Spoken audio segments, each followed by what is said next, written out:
ನಮಸ್ಕಾರ. ಕರ್ನಾಟಕ ಈ ದಿನಗೆ ಸ್ವಾಗತ. ನಾನು ಲತಾ ಧರ್ಮರಾಜ್. ಈಗ ಹೆಡ್ಲೈನ್ಸ್. ಕಾಡಾನೆ ದಾಳಿಗೆ ವಿರುದ್ಧ ಸಾವು, ಸ್ಥಳಕ್ಕೆ ಸಂಸದ ಶ್ರೇಯಸ್ ಪಟೇಲ್ ಭೇಟಿ, ಸಾಂತ್ವನ. ಕುಟುಂಬಸ್ಥರಿಗೆ 15 ಲಕ್ಷ ರೂಪಾಯಿ ಪರಿಹಾರದ ಚೆಕ್ ವಿತರಣೆ. ಕೇರಳದಲ್ಲಿ ಕನ್ನಡಿಗರ ಮೇಲೆ ಆಗುತ್ತಿರುವ ದಾಳಿ, ದೌರ್ಜನ್ಯ ನಿಲ್ಲಬೇಕು. ಅಲ್ಲಿಯ ವ್ಯಾಪಾರಿಗಳು ಕನ್ನಡಿಗರ ಕುರಿತು ನಿಂದನೆ ಮಾಡಿ ಹಲವರ ಮೇಲೆ ಹಲ್ಲೆ ಮಾಡಿದ್ದಾರೆ. ಕನ್ನಡ ಸಾಹಿತ್ಯ ಪರಿಷತ್ ಹೋಬಳಿ ಅಧ್ಯಕ್ಷ ಕಳ್ಳಿಮುದನಹಳ್ಳಿ ವಿಜಯ್ ಕುಮಾರ್ ಒತ್ತಾಯ. ಕಾಂತಾರ ಚಿತ್ರೀಕರಣಕ್ಕೆ ಅನುಮತಿ ನೀಡುವ ಮೂಲಕ ಅರಣ್ಯ ನಾಶಕ್ಕೆ ಕಾರಣ, ಕಾನೂನು ಬಾಹಿರ ಅನುಮತಿ ಬಗ್ಗೆ ತನಿಖೆ ನಡೆಸಬೇಕು. ಕಾಂಗ್ರೆಸ್ ಮುಖಂಡ ಡಿಸಿ ಸಣ್ಣಸ್ವಾಮಿ ಆಗ್ರಹ.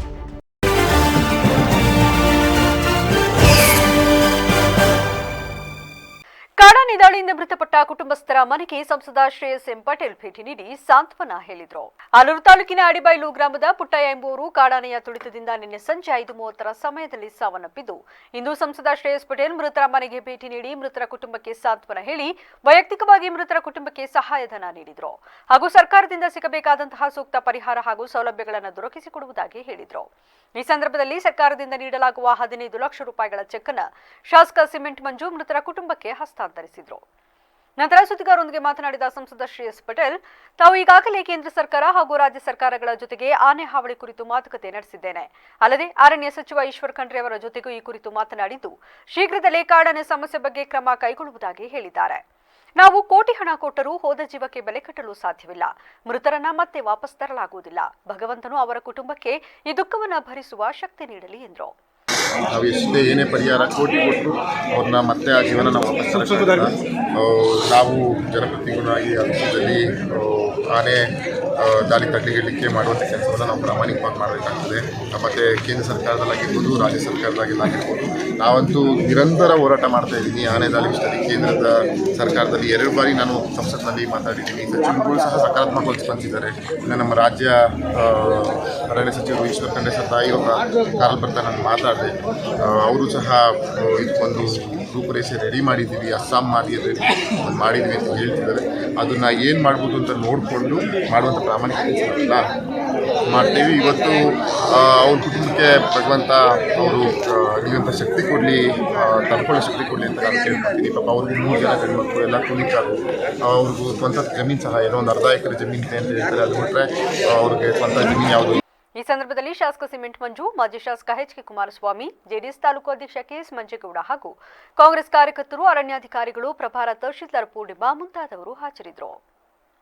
ಹಾಸನ ಜನರಿಗೆ ಕೈಗೆಟುಕುವ ದರದಲ್ಲಿ ಒಂದೇ ಸೂರಿನಡಿ ಎಲ್ಲ ವೈದ್ಯಕೀಯ ಸಂಬಂಧಿತ ರೋಗ ನಿರ್ಣಯ ಪರೀಕ್ಷೆಗಳಿಗಾಗಿ ಎಕ್ಸ್ಪರ್ಟ್ ಡಯಾಗ್ನೋಸ್ಟಿಕ್ ಹೆಸರಿನಲ್ಲಿ ವಿಶ್ವ ದರ್ಜೆಯ ಅತ್ಯಾಧುನಿಕ ರೋಗ ನಿರ್ಣಯ ಕೇಂದ್ರವನ್ನು ನಗರದ ಕೆಆರ್ಪುರಂನಲ್ಲಿ ಸ್ಥಾಪಿಸಲಾಗಿದೆ ಎಂದು ಸಂಸ್ಥೆಯ ಮುಖ್ಯಸ್ಥ ಹಾಗೂ ಹಿರಿಯ ವೈದ್ಯ ಡಾಕ್ಟರ್ ಮಿಥುನ್ ಸೋಮಯ್ಯ ತಿಳಿಸಿದರು. ನಗರದ ಕೆಆರ್ಪುರಂ 3ನೇ ಕ್ರಾಸ್ನಲ್ಲಿ ಇಂದು ನೂತನವಾಗಿ ಆರಂಭವಾಗಿರುವ ಎಕ್ಸ್ಪರ್ಟ್ ಡಯಾಗ್ನೋಸ್ಟಿಕ್ ಉದ್ಘಾಟಿಸಿ ಬಳಿಕ ಸುದ್ದಿಗಾರರೊಂದಿಗೆ ಮಾತನಾಡಿದ ಅವರು, ಪರಿಣಿತ ಡಯಾಗ್ನೋಸ್ಟಿಕ್ ಎಚ್ಚರಿಕೆಯೊಂದಿಗೆ ನಿಖರತೆ ದೃಷ್ಟಿಯಲ್ಲಿ ಕಾರ್ಯನಿರ್ವಹಿಸುವ ಎಕ್ಸ್ಪರ್ಟ್ ಡಯಾಗ್ನೋಸ್ಟಿಕ್ಸ್ ವಿವಿಧ ಶ್ರೇಣಿಯ ರೋಗ ನಿರ್ಣಯ ಪರೀಕ್ಷೆಗಳನ್ನು ಒದಗಿಸುತ್ತದೆ. ಇದರಲ್ಲಿ ಓಖಾ 1.5 tesla, CT 128 slice full body scanning, CT ಆಂಜಿಯೋಗ್ರಫಿಯ ಅಡೆತಡೆಗಳನ್ನು ಪತ್ತೆ ಹಚ್ಚಲು ವಿಶೇಷ ಬಣ್ಣಗಳನ್ನು ಬಳಸಿ ಮಾಡಲಾಗುತ್ತದೆ ಎಂದು ಮಾಹಿತಿ ನೀಡಿದರು. ಈ ಸಂದರ್ಭದಲ್ಲಿ ಒಕ್ಕಲಿಗರ ಸಂಘದ ಜಿಲ್ಲಾಧ್ಯಕ್ಷ ಮುದ್ದೇಗೌಡ, ಮಲೆನಾಡು ಕಾಲೇಜು ಕಾರ್ಯದರ್ಶಿಗಳಾದ ಜಗದೀಶ್ ಚೌಡವಳ್ಳಿ, ವಿಕಿರಣ ತಜ್ಞರಾದ ಡಾಕ್ಟರ್ ವಿಜಯ್, ಡಾಕ್ಟರ್ ಅಕ್ಷತಾ, ನರರೋಗ ತಜ್ಞ ಅಭಿನಂದನ್, ಸ್ತ್ರೀರೋಗ ತಜ್ಞೆ ಡಾಕ್ಟರ್ ಪ್ರತೀಕ್ಷಾ ಇತರರು ಹಾಜರಿದ್ದರು. ನಾವು ಹಾಸನಲ್ಲಿ first time 128 slice cardiac CT launch ಮಾಡ್ತಾ ಇದ್ದೀವಿ.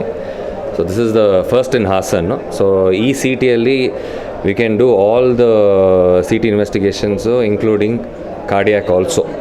ಕಾರ್ಡಿಯಾಕು plus whole body scan plus peripheral angios ಎಲ್ಲ ಮಾಡ್ಬೋದು. ಅದ್ರ ಜೊತೆ we have also introduced 1.5 tesla Tim Dot technology ಇರೋ ಒಂದು MRIನೂ ಇಂಟ್ರೊಡ್ಯೂಸ್ ಮಾಡಿದ್ದೀವಿ. This MRI also we can do all the MRI scans possible along with ಕಾರ್ಡಿಯಾಕು, ಆ್ಯಂಜಿಯೋಸು ಎಲ್ಲ ಹಲವಾರು ಇನ್ವೆಸ್ಟಿಗೇಷನ್ಸ್ ಏನೇನು ನಾವು ಬೆಂಗಳೂರು ಮತ್ತು ಬೇರೆ ಇದರಲ್ಲೆಲ್ಲ ಮಾಡ್ತೀವಿ. ಇವಾಗ we bringing it to Hassan for the first time. Karnataka Pradesh Congress ಸಮಿತಿಯ ಹಿಂದುಳಿದ ವರ್ಗಗಳ ವಿಭಾಗದ ರಾಜ್ಯ ಕಾರ್ಯದರ್ಶಿಯಾಗಿ ತಾಲೂಕಿನ ಮಲ್ಲಿಗೆವಾಳು ಗ್ರಾಮದ ಕುಮಾರಶೆಟ್ಟಿ ಎಂಎಚ್ ಅವರನ್ನ ನೇಮಕ ಮಾಡಿ ಕೆಪಿಸಿಸಿ ಅಧ್ಯಕ್ಷರು ಡಿಸಿಎಂ ಡಿಕೆ ಶಿವಕುಮಾರ್ ಆದೇಶ ಹೊರಡಿಸಿದ್ದಾರೆ. ಇಂದು ಸುದ್ದಿಗೋಷ್ಠಿಯಲ್ಲಿ ಈ ವಿಷಯ ತಿಳಿಸಿದ ಕುಮಾರ ಶೆಟ್ಟಿಯವರು, ನಾನು 3 ಬಾರಿ ಗ್ರಾಮ ಪಂಚಾಯಿತಿ ಸದಸ್ಯನಾಗಿ ಹಲವು ವರ್ಷಗಳ ಕಾಲ ಕಾಂಗ್ರೆಸ್ ಪಕ್ಷದಲ್ಲಿ ಕೆಲಸ ಮಾಡುತ್ತಾ ಬಂದಿದ್ದೇನೆ. ಒಬ್ಬ ಸಾಮಾನ್ಯ ಕಾರ್ಯಕರ್ತನನ್ನು ಗುರುತಿಸಿ ಈ ಜವಾಬ್ದಾರಿ ನೀಡಿರುವುದು ಸಂತಸ ತಂದಿದೆ ಎಂದು ಹೇಳಿದರು. ಪಕ್ಷದ ರಾಜ್ಯ ಹಾಗೂ ಜಿಲ್ಲಾ ಸಮಿತಿಯ ಮಾರ್ಗದರ್ಶನದಲ್ಲಿ ಮತ್ತು ಸ್ಥಳೀಯ ನಾಯಕರ ಸಹಯೋಗದಲ್ಲಿ ಹಿಂದುಳಿದ ವರ್ಗಗಳ ವಿಭಾಗದಲ್ಲಿ ಪಕ್ಷ ಸಂಘಟನೆ ಮತ್ತು ಬಲವರ್ಧನೆಗಾಗಿ ಕೆಲಸ ಮಾಡುವುದಾಗಿ ತಿಳಿಸಿದರು. ಅಲ್ಲದೆ ಗ್ಯಾರಂಟಿ ಸೇರಿದಂತೆ ಸರ್ಕಾರದ ಯೋಜನೆಗಳನ್ನು ಅರ್ಹ ಫಲಾನುಭವಿಗಳಿಗೆ ತಲುಪಿಸಲು ಪ್ರಾಮಾಣಿಕ ಪ್ರಯತ್ನ ಮಾಡುವೆ ಎಂದು ಹೇಳಿದರು. ನನಗೆ ಈ ಅವಕಾಶ ಸಿಗಲು ಕಾರಣೀಭೂತರಾದ ಎಲ್ಲರಿಗೂ ಧನ್ಯವಾದ ತಿಳಿಸಿದರು. ಸುದ್ದಿಗೋಷ್ಠಿಯಲ್ಲಿ ಡಿಸಿಸಿ ಪ್ರಧಾನ ಕಾರ್ಯದರ್ಶಿ ಮಂಜುನಾಥ್ ಶರ್ಮಾ, ಮುಖಂಡರಾದ ಶಂಕರ್ ಶೆಟ್ಟಿ, ಶೇಷಪ್ಪಾಚಾರ್ ಹಾಜರಿದ್ದರು. ಪುನಃ 3ನೇ ಬಾರಿ ಗ್ರಾಮ ಪಂಚಾಯತಿ ಸದಸ್ಯನಾಗಿ ಹಾಲಿ ಸದಸ್ಯನಾಗಿ ಕೆಲಸನ ನಿರ್ವಹಿಸ್ತಾ ಇದ್ದೇನೆ. ಗ್ರಾಮೀಣ ಭಾಗದಿಂದ ಬಂದಂತಹ ನನ್ನನ್ನು ನಮ್ಮ ಕಾಂಗ್ರೆಸ್ ಪಕ್ಷ, ನಮ್ಮ ರಾಜ್ಯದ ನಮ್ಮ ಏನು ಈಗಿನ ಅಧ್ಯಕ್ಷರಾದಂಥ ಡಿ.ಕೆ. ಶಿವಕುಮಾರ್ ಸಾಹೇಬರು ನನ್ನ ಗುರುತಿಸಿ ಅನುಮೋದಿಸಿ ನಮ್ಮ ರಾಜ್ಯಾಧ್ಯಕ್ಷರಾದ ಮಧು ಬಂಗಾರಪ್ಪನವ್ರ ಜೊತೆ ಇಂದ ಆದೇಶ ಪತ್ರವನ್ನು ರಾಜ್ಯ ಕಾರ್ಯದರ್ಶಿಯನ್ನಾಗಿ ಮಾಡಿದ್ದಾರೆ. ನಮ್ಮ ಪಕ್ಷ ನಮ್ಮ ಕಾರ್ಯಕರ್ತನ ಗುರುತಿಸಿ ಈ ಹುದ್ದೆನ ಕೊಟ್ಟಿದ್ದಾರೆ ಅಂತಂದರೆ ನಮ್ಮ ಪಕ್ಷ ನಮಗೆ ತುಂಬ ಹೆಮ್ಮೆ ಆಗ್ತದೆ.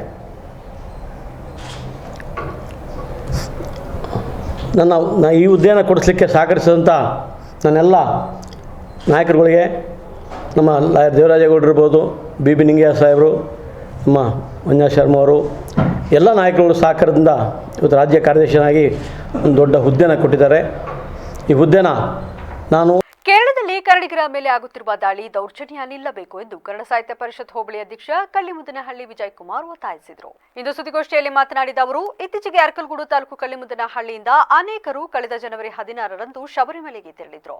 18ರಂದು ಬೆಟ್ಟದಿಂದ ಇಳಿದು ಹಲ್ವಾ ಖರೀದಿ ಮಾಡುವಾಗ ಸಣ್ಣ ಕಾರಣಕ್ಕೆ ಮಾತಿಗೆ ಮಾತು ಬೆಳೆದು ಘರ್ಷಣೆ ಶುರುವಾಗಿದೆ. ಅಲ್ಲಿಯ ವ್ಯಾಪಾರಿಗಳು ಕನ್ನಡಿಗರ ಕುರಿತು ನಿಂದನೆ ಮಾಡಿ ಹಲವರ ಮೇಲೆ ಹಲ್ಲೆ ಮಾಡಿದ್ದಾರೆ ಎಂದು ದೂರಿದ್ರು. ಇದಕ್ಕೆ ನಮ್ಮವರೇ ಆದ ಕೆಲ ಚಾಲಕರು ಕುಮ್ಮಕ್ಕು ನೀಡಿದ್ದಾರೆ ಎಂದು ವಿಷಾದಿಸಿದ್ರು. ಈ ವಿಚಾರದಲ್ಲಿ ಹಾಸನ ಜಿಲ್ಲಾ ಪೊಲೀಸ್ ವರಿಷ್ಠಾಧಿಕಾರಿ ಹೊಳೆನರಸೀಪುರ ಡಿವೈಎಸ್ಪಿ ಹಾಗೂ ಅರಕಲಗೂಡು ಇನ್ಸ್ಪೆಕ್ಟರ್ ಎಲ್ಲ ರೀತಿಯಲ್ಲೂ ನಮಗೆ ಸಹಕಾರ ನೀಡಿ ನಾವು ತವರಿಗೆ ತಲುಪಲು ಸಹಕಾರ ನೀಡಿದ್ರು. ಅವರಿಗೆ ಧನ್ಯವಾದ ಹೇಳಿದ್ರು. ಕನ್ನಡಿಗರ ಮೇಲೆ ದೌರ್ಜನ್ಯ, ಅಪಮಾನ ಮಾಡುವುದು ನಿಲ್ಲಬೇಕು. ಮುಂದೆ ಅಯ್ಯಪ್ಪ ಮಾಲಾಧಾರಿಗಳಿಗೆ ಯಾವುದೇ ತೊಂದರೆ ಆಗದಂತೆ ಕೇರಳ, ಕರ್ನಾಟಕ ಸರ್ಕಾರಗಳು ಕ್ರಮ ಕೈಗೊಳ್ಳಬೇಕು ಎಂದು ಮನವಿ ಮಾಡಿದ್ರು. ನಾವು ನಮ್ಮ ಕಳ್ಳಿಮುದ್ದನಹಳ್ಳಿ ಗ್ರಾಮದಿಂದ ದಿನಾಂಕ 16ನೇ ತಾರೀಕು ಅಯ್ಯಪ್ಪ ಮಾಲಾಧಾರಿಗಳಾಗಿ ಹೊರಡ್ತೀವಿ. 18ನೇ ತಾರೀಕು ಬೆಟ್ಟ ಇಳಿದು 19ನೇ ತಾರೀಕು ಕ್ಯಾಲಿಕಟ್ ಹತ್ರ ಇರುವಂಥ ಒಂದು ಮಲಂಪುರಂ ಜಿಲ್ಲೆಯ ತಿರರಂಗೋಡಿ ತಾಲೂಕಿನ ಪಾಣಂಬರ್ ಗ್ರಾಮದಲ್ಲಿರುವಂಥ ಮಾರಿಯಮ್ಮ ಹಲ್ವಾ ಅಂಗಡಿಗೆ 19ನೇ ತಾರೀಕು ಬೆಳಗಿನ ಜಾವ 4:45ಕ್ಕೆ ಹಲ್ವಾದ ಅಂಗಡಿ ಹತ್ರ ಬರ್ತೀವಿ. ಅಲ್ಲಿ ಬಂದ ಸಂದರ್ಭದಲ್ಲಿ ತುಂಬ ನಮ್ಮ ಕರ್ನಾಟಕದ ಗಾಡಿಗಳೇ ಇರ್ತವೆ. ಆ ಸಮಯದಲ್ಲಿ ನಾವೇನು ಮಾಡ್ತೀವಿ ಅಂದರೆ ಸ್ವಲ್ಪ ವೆಯ್ಟ್ ಮಾಡೋಣ, ಕೊನೆಗೆ ಹಲ್ವಾ ತೊಗೊಂಡ್ರಾಗುತ್ತೆ ಅಂತ ಕಾಯ್ತಾ ಇರ್ತೀವಿ. ಬಟ್ ನಾವು ಒಂದು 8 ವರ್ಷದಿಂದ ಸತತವಾಗಿ 8 ವರ್ಷದಿಂದ ನಾವು ಅಯ್ಯಪ್ಪ ಸ್ವಾಮಿಗೆ ಹೋಗ್ತಾ ಇರೋದ್ರಿಂದ ಅಲ್ಲಿ ನಮ್ಮ ಗುರುಸ್ವಾಮಿಗೆ ಪರಿಚಯ ಇದ್ದಂಥ ಮಾಲೀಕರು ಕರೆದು ನಾನು ಬೇರೆ ಮೇಲ್ಗಡೆ ಇರುವ ಅಂಗಡಿಯಲ್ಲಿ ಕೊಡಿಸ್ತೀನಿ ಅಂತ ಕರ್ಕೊಂಡು ಹೋಗ್ತಾರೆ. ಅಲ್ಲಿ ಕೂತಿರಿ ಅಂತ ಹೇಳಿ ನಮ್ಮನ್ನು ಮಾಲೆದಾರಿಗಳನ್ನ 30 ಜನ ಏನು ಮಾಲೆದಾರಿಗಳು ಇರ್ತೀವಿ 30 ಜನನ ಕೂರಿಸೋಗಿರ್ತಾರೆ. ಇನ್ನು 9 ಜನ ಮಣಿಕಂಠ ಸ್ವಾಮಿಗಳು ಬಸ್ನಲ್ಲಿರ್ತಾರೆ. ಅವರು ಕೊನೆಗೆ ಒಂದು 5 ನಿಮಿಷ ಆದಮೇಲೆ ಬಂದು ಈ ಅಂಗಡೀಲಿ ಬೇಡ, ರಶ್ ಇದೆ, ಕಾಯಿಸಿದ್ದಕ್ಕೆ ಕ್ಷಮೆ ಕೇಳಿಬಿಟ್ಟು ಕೆಳಗಡೆ ಅಂಗಡಿ ಕರ್ಕೊಂಡೋಗಿ ಒಂದು 2 ಹಲ್ವಾಗಳನ್ನ ತೋರಿಸ್ತಾರೆ. ಆಯಿತು ಸ್ವಾಮಿ, ನೀವು ರೈಟ್ ಫಿಕ್ಸ್ ಮಾಡಿ ಅಂತ ಹೇಳ್ತೀವಿ. ಒಂದು ರೈಟ್ ಹೇಳ್ತಾರೆ, ಅದಕ್ಕೆ ನಮಗೆ ಕಂಫರ್ಟಬಲ್ ಆಗುತ್ತೆ, ಓಕೆ ಅಂತ ಕೊಡ್ತೀವಿ. ಈ ಹಲ್ವಾ ಕಟ್ ಮಾಡೋ ಅಂಥ ಸಿಬ್ಬಂದಿ ವರ್ಗದವ್ರು ಏನು ಮಾಡ್ತಾ ಇರ್ತಾರೆ ಅಂದರೆ ಒಂದು ತೂಕದಲ್ಲಿ ವೇರಿಯೇಷನ್ ಮಾಡ್ತಾ ಇರ್ತಾರೆ. ಅಕ್ಷಯ್, ಹರೀಶ್, ಧರ್ಮರಾಜು, ಮನು ಸುದ್ದಿಗೋಷ್ಠಿಯಲ್ಲಿ ಇದ್ರು. ಅರಕಲಗೂಡು ಹಾಗೂ ತಾಲೂಕಿನಲ್ಲಿ ಮೀಟರ್ ಬಡ್ಡಿ ದಂಧೆ ನಡೆಸಿ ಅಮಾಯಕರ ಸಾವು ನೋವಿಗೆ ಕಾರಣನಾಗಿರುವ ಕಂಚಿನಹಳ್ಳಿ ಗ್ರಾಮದ ಮಂಜುನಾಥ್ ಕೆಕೆ ವಿರುದ್ಧ ತನಿಖೆ ನಡೆಸಿ ಸೂಕ್ತ ಕ್ರಮ ಕೈಗೊಳ್ಳುವಂತೆ ಬಿಎಸ್ಪಿ ರಾಜ್ಯ ಪ್ರಧಾನ ಕಾರ್ಯದರ್ಶಿ ಅತ್ನಿ ಹರೀಶ್ ಒತ್ತಾಯಿಸಿದರು. ಇಂದು ಸುದ್ದಿಗೋಷ್ಠಿಯಲ್ಲಿ ಮಾತನಾಡಿ, ಸಾಲ ಕೊಟ್ಟು ಭೂಮಿ ಬರೆಸಿಕೊಂಡು ನೀಡುತ್ತಿಲ್ಲ ಎಂಬ ಕಾರಣಕ್ಕೆ ಇದೇ ಮಂಜುನಾಥ್ ಮನೆಯ ವಿರುದ್ಧ ಮಹಿಳೆ ಸೇರಿ 3 ವಿಷ ಸೇವನೆ ಮಾಡಿದ್ದಾರೆ ಎಂದರು. ಹಿಂದೆ ಬಿಎಂಟಿಸಿ ನೌಕರನಾಗಿದ್ದ ಈತ ಈಗ ಅದಕ್ಕೆ ರಾಜೀನಾಮೆ ಕೊಟ್ಟು ಸಂಪೂರ್ಣ ಬಡ್ಡಿ ದಂಧೆಯಲ್ಲಿ ತೊಡಗಿದ್ದಾನೆ. ತಾಲೂಕಿನಾದ್ಯಂತ 100 ಮಂದಿಗೆ ಹೀಗೆಯೇ ಮಾಡಿದ್ದಾನೆ ಎಂದು ದೂರಿದ ಅವರು, ಕಷ್ಟ ಎಂದು ಬಂದ ಜನರಿಗೆ ಸಾಲ ನೀಡುವುದು, ಅವರಿಂದ ಒಂದಲ್ಲ ಹಲವು ಚೆಕ್ ಪಡೆಯುವುದು, ಇಲ್ಲವೇ ಸೇಲ್ ಡೀಡ್ ಮಾಡಿ ಎಂದು ಭೂಮಿ ಬರೆಸಿಕೊಳ್ಳುವುದು, ಸರಿಯಾಗಿ ಸಾಲ ಹಾಗೂ ಬಡ್ಡಿಯನ್ನು ಮರುಪಾವತಿ ಮಾಡದೇ ಇದ್ದರೆ ಆಸ್ತಿಯನ್ನು ತನ್ನಂತೆ ಮಾಡಿಕೊಳ್ಳುವುದು, ಇಲ್ಲವೇ ಬ್ಯಾಂಕ್ಗಳಿಗೆ ಚೆಕ್ ಹಾಕುವುದು, ಬೇರೆಯವರ ಹೆಸರಿನಲ್ಲೂ ಲಕ್ಷ ಕೊಡಬೇಕು ಎಂದು ಕೋರ್ಟ್ನಲ್ಲಿ ದಾವೆ ಹೂಡಿ ಅಮಾಯಕರನ್ನ ಹಿಂಸಿಸುವ, ಕೋರ್ಟ್ಗೆ ಅಲಿಸುವ ಕೆಲಸ ಮಾಡುತ್ತಿದ್ದಾನೆ ಎಂದು ಆರೋಪಿಸಿದರು. ಈತನ ವಿರುದ್ಧ ಅನೇಕ ಠಾಣೆಗಳಲ್ಲಿ 420 ಕೇಸ್ ದಾಖಲಾಗಿದ್ದು, ಬಡವರು, ಕೂಲಿ ಕಾರ್ಮಿಕರು, ರೈತರನ್ನೇ ಟಾರ್ಗೆಟ್ ಮಾಡುತ್ತಿರುವ ಈತನ ವಿರುದ್ಧ ಸ್ವತಂತ್ರ ಇಲ್ಲವೇ ಯಾವುದಾದರೂ ತನಿಖಾ ಸಂಸ್ಥೆಯಿಂದ ತನಿಖೆ ನಡೆಸಿ ಕ್ರಮ ಜರುಗಿಸಬೇಕು. ಇಲ್ಲದಿದ್ದರೆ ಕಾನೂನು ಸೇರಿದಂತೆ ಎಲ್ಲ ರೀತಿಯ ಹೋರಾಟ ಮಾಡುವುದಾಗಿ ಎಚ್ಚರಿಸಿದರು. ಮೊನ್ನೆ ಅರಕಲಗೂಡು ತಾಲೂಕಲ್ಲಿ ಒಂದು ಘಟನೆ ನಡೆದಿದೆ. ಏನಂದರೆ ಮೀಟರ್ ಬಡ್ಡಿಯ ದಂಧೆಗೆ ನಲಿಗಿದಂಥ ಒಂದು ಕುಟುಂಬ ಮಂಜುನಾಥ್ ಅನ್ನೋನ ಕಿರುಕುಳ ತಾಳಲಾರದೆ ನಾವು ಬದುಕದೇ ಬೇಡ, ಎಲ್ಲಿಗೋದ್ರೂ ನಮಗೆ ನ್ಯಾಯ ಸಿಗಲ್ಲ ಅಂತ ಭಾವಿಸಿ ಏನು ಕಿರುಕುಳ ಕೊಡ್ತಿದ್ದ ಮಂಜುನಾಥ್ ಅನ್ನೋರು, ಮೀಟರ್ ಬಡ್ಡಿ ದಂಧೆ ನಡೆಸ್ತಿರ್ತಕ್ಕಂಥ ಮಂಜುನಾಥ್ ಅನ್ನೋರು ಅವ್ರ ಮನೆಗೆ ಹೋಗಿ ವಿಷ ಕುಡಿಯೋದ್ರ ಮೂಲಕ ಆತ್ಮಹತ್ಯೆಗೆ ಯತ್ನಿಸಿದ್ದಾರೆ. ಸೊ ಈಗ ಅವರೆಲ್ಲರೂ ಕೂಡ ಜಿಲ್ಲಾ ಆಸ್ಪತ್ರೆಯಲ್ಲಿ ಚಿಕಿತ್ಸೆ ನಡೀತಾ ಇದೆ. ಪ್ರಕರಣ ಅರಕಲಗೂಡು ಪೊಲೀಸ್ ಠಾಣೆಯಲ್ಲಿ ಪ್ರಕರಣ ದಾಖಲಾಗಿದೆ. ಈ ಅಮ್ಮ ಮಾತ್ರ ಗುಣ ಆಗಿದ್ದಾರೆ. ಇನ್ನು ಇವರ ಇನ್ನೊಬ್ಬ ಮಗ ಮತ್ತು ಸೊಸೆ ಸ್ವಲ್ಪ ಅವ್ರ ಐಸಿಯುಲ್ಲೇ ಟ್ರೀಟ್ಮೆಂಟು ನಡೀತಿದೆ. ಈ ಪ್ರಕರಣ ಏನಪ್ಪ, ಏಕೆ ಈ ಪ್ರಕರಣ ನಡೆದಿದೆ ಅಂದರೆ ಇವ್ರಿಗೆ ಇವರು ಯಜಮಾನರು ಬದುಕಿದ್ದಂಥ ಸಂದರ್ಭದಲ್ಲಿ ಒಂದಿಷ್ಟು ಹಣ ಬೇಕಾಗುತ್ತೆ. ಯಾರೋ ಮುಖಾಂತರ ಮಂಜುನಾಥ್ ಅವರು ಭೇಟಿ ಆಗ್ತಾರೆ. ಮಂಜುನಾಥ್ ಅವ್ರ ಹತ್ರ ಹಣನೂ ಕೂಡ ಇಸ್ಕೊತಾರೆ. 4 ಲಕ್ಷ ರೂಪಾಯಿ ಹಣನ ಇಸ್ಕೊತಾರೆ. ಆ ಮನುಷ್ಯ ಯಾವ ಥರ ಅಂದರೆ ಹಣನ ಕೊಡಬೇಕಾದ್ರೆ ಮೊದಲು 5-6 ಚೆಕ್ಗಳನ್ನ ಪಡ್ಕೊಂಡು ಪ್ರಣೌಟ್ಗೆಲ್ಲ ಸೈನ್ ಹಾಕ್ಸಂದು ಹೇಳೇ ಕೊಡ್ತೇನೆ, ನಿಮ್ಗೆ 10% ಬಡ್ಡಿ ಅಂತ ಹೇಳಿ ಕೊಡ್ತಾ ಇರ್ತೀನಿ. ನಂತರ ಏನು ಮಾಡ್ತಾರಪ್ಪ ಅಂದರೆ, ನೀವು 10% ಬಡ್ಡಿ ನಿಮ್ಮ ಕೈಲಿ ಕಟ್ಟೋಕ್ಕಾಗಲ್ಲ ಅಂದರೆ ನಿಮ್ಮಲ್ಲಿ ಎಷ್ಟು 4-5 ಎಕರೆ ಭೂಮಿ ಇದ್ದರೆ ಆ ಭೂಮಿನ ನನಗೆ ಸೇಲ್ ರಿಜಿಸ್ಟ್ರಿ ಸುದ್ದಿಗೋಷ್ಠಿಯಲ್ಲಿ ನೊಂದ ಮಹಿಳೆಯರಾದ ಶಿವಮ್ಮ, ಸುನಂದ, ಆದರ್ಶ, ಶಿವಮ್ಮ ಪುತ್ರ ನಂಜುಂಡೇಗೌಡ, ರವಿಕುಮಾರ್ ಹಾಜರಿದ್ದರು. ಈಗಾಗಲೇ ಪಶ್ಚಿಮ ಘಟ್ಟ ಅಳಿವಿನ ಅಂಚಿನಲ್ಲಿದ್ದು, ಹೀಗಿದ್ದರೂ ವಿವಿಧ ಯೋಜನೆಗಳಿಗೆ ಅನುಮತಿ, ಇತ್ತೀಚೆಗೆ ಚಿತ್ರೀಕರಣಕ್ಕೆ ಅನುಮತಿ ನೀಡುವ ಮೂಲಕ ಅರಣ್ಯ ನಾಶಕ್ಕೆ ಕಾರಣರಾಗುತ್ತಿರುವವರ ಬಗ್ಗೆ ಸೂಕ್ತ ತನಿಖೆ ನಡೆಸಬೇಕು ಎಂದು ಜಿಲ್ಲಾ ಪಂಚಾಯಿತಿ ಮಾಜಿ ಸದಸ್ಯ ಹಾಗೂ ಕಾಂಗ್ರೆಸ್ ಮುಖಂಡ ಡಿಸಿ ಸಣ್ಣಸ್ವಾಮಿ ಒತ್ತಾಯಿಸಿದರು. ಒಂದೆಡೆ ಮರಗಳವು ಮತ್ತು ಕಳ್ಳಸಾಗಣೆ ಪ್ರಕರಣ ಹೆಚ್ಚಾಗಿದ್ದು, ಈಗಾಗಲೇ ಹಲವರನ್ನು ವಶಪಡಿಸಿಕೊಳ್ಳಲಾಗಿದೆ. ಮತ್ತೊಂದೆಡೆ ಕಾಡಾನೆಗಳ ಹಾವಳಿ ಮಿತಿ ಮೀರಿದೆ. ಕಾಡಾನೆ ದಾಳಿಯಿಂದ ಅಮಾಯಕರು ಬಲಿಯಾಗುತ್ತಿದ್ದಾರೆ. ಮತ್ತೆ ಕೆಲವರು ಸಾವಿನ ದವಡೆಯಿಂದ ಪಾರಾಗಿದ್ದಾರೆ. ಇದೀಗ ಚಿತ್ರೀಕರಣಕ್ಕೆ ಅನುಮತಿ ನೀಡಿ ಪಶ್ಚಿಮ ಘಟ್ಟ ಹಾಗೂ ವನ್ಯಜೀವಿಗಳಿಗೆ ಧಕ್ಕೆ ತರಲಾಗುತ್ತಿದೆ ಎಂದು ಆರೋಪಿಸಿದ ಅವರು, ಕಾಂತಾರ 2 ಚಿತ್ರೀಕರಣಕ್ಕೆ ಅನುಮತಿ ನೀಡಲಾಗಿದೆ, ಆದರೆ ಯಾವ ರೀತಿ ಕೊಟ್ಟಿದ್ದಾರೆ ಎಂಬ ಮಾಹಿತಿ ನಿಗೂಢವಾಗಿದೆ. ಆದರೆ ಚಿತ್ರೀಕರಣ ತಂಡ ಬಾಂಬ್ ಸಿಡಿಸುತ್ತಿದೆ, ಬೆಂಕಿ ಹೊತ್ತಿಸುತ್ತಿದೆ, ಮರಗಳನ್ನು ನಾಶ ಮಾಡುತ್ತಿದೆ. ಆದರೂ ಇದಕ್ಕೆ ಕಡಿವಾಣ ಹಾಕುವ ಕೆಲಸ ಯಾರಿಂದಲೂ ಆಗಿಲ್ಲ. ಚಿತ್ರೀಕರಣ ಮಾಡುವವರು ಅಗ್ನಿಶಾಮಕ ದಳ, ಪರಿಸರ ಇಲಾಖೆ, ಗಣಿ, ನೀರಾವರಿ, ಕಂದಾಯ ಮೊದಲಾದ ಇಲಾಖೆಯ ಅನುಮತಿ ಪಡೆಯದೆ ಗ್ರಾಮ ಪಂಚಾಯತ್ ಎನ್ಒಸಿ ಇಲ್ಲದೆ ಅರಣ್ಯ ಪ್ರದೇಶದಲ್ಲಿ ಚಿತ್ರೀಕರಣ ಮಾಡುತ್ತಿರುವುದು ಎಷ್ಟು ಸರಿ ಎಂದು ಪ್ರಶ್ನಿಸಿದರು. ಹಿಂದೆ 2024ರಲ್ಲಿ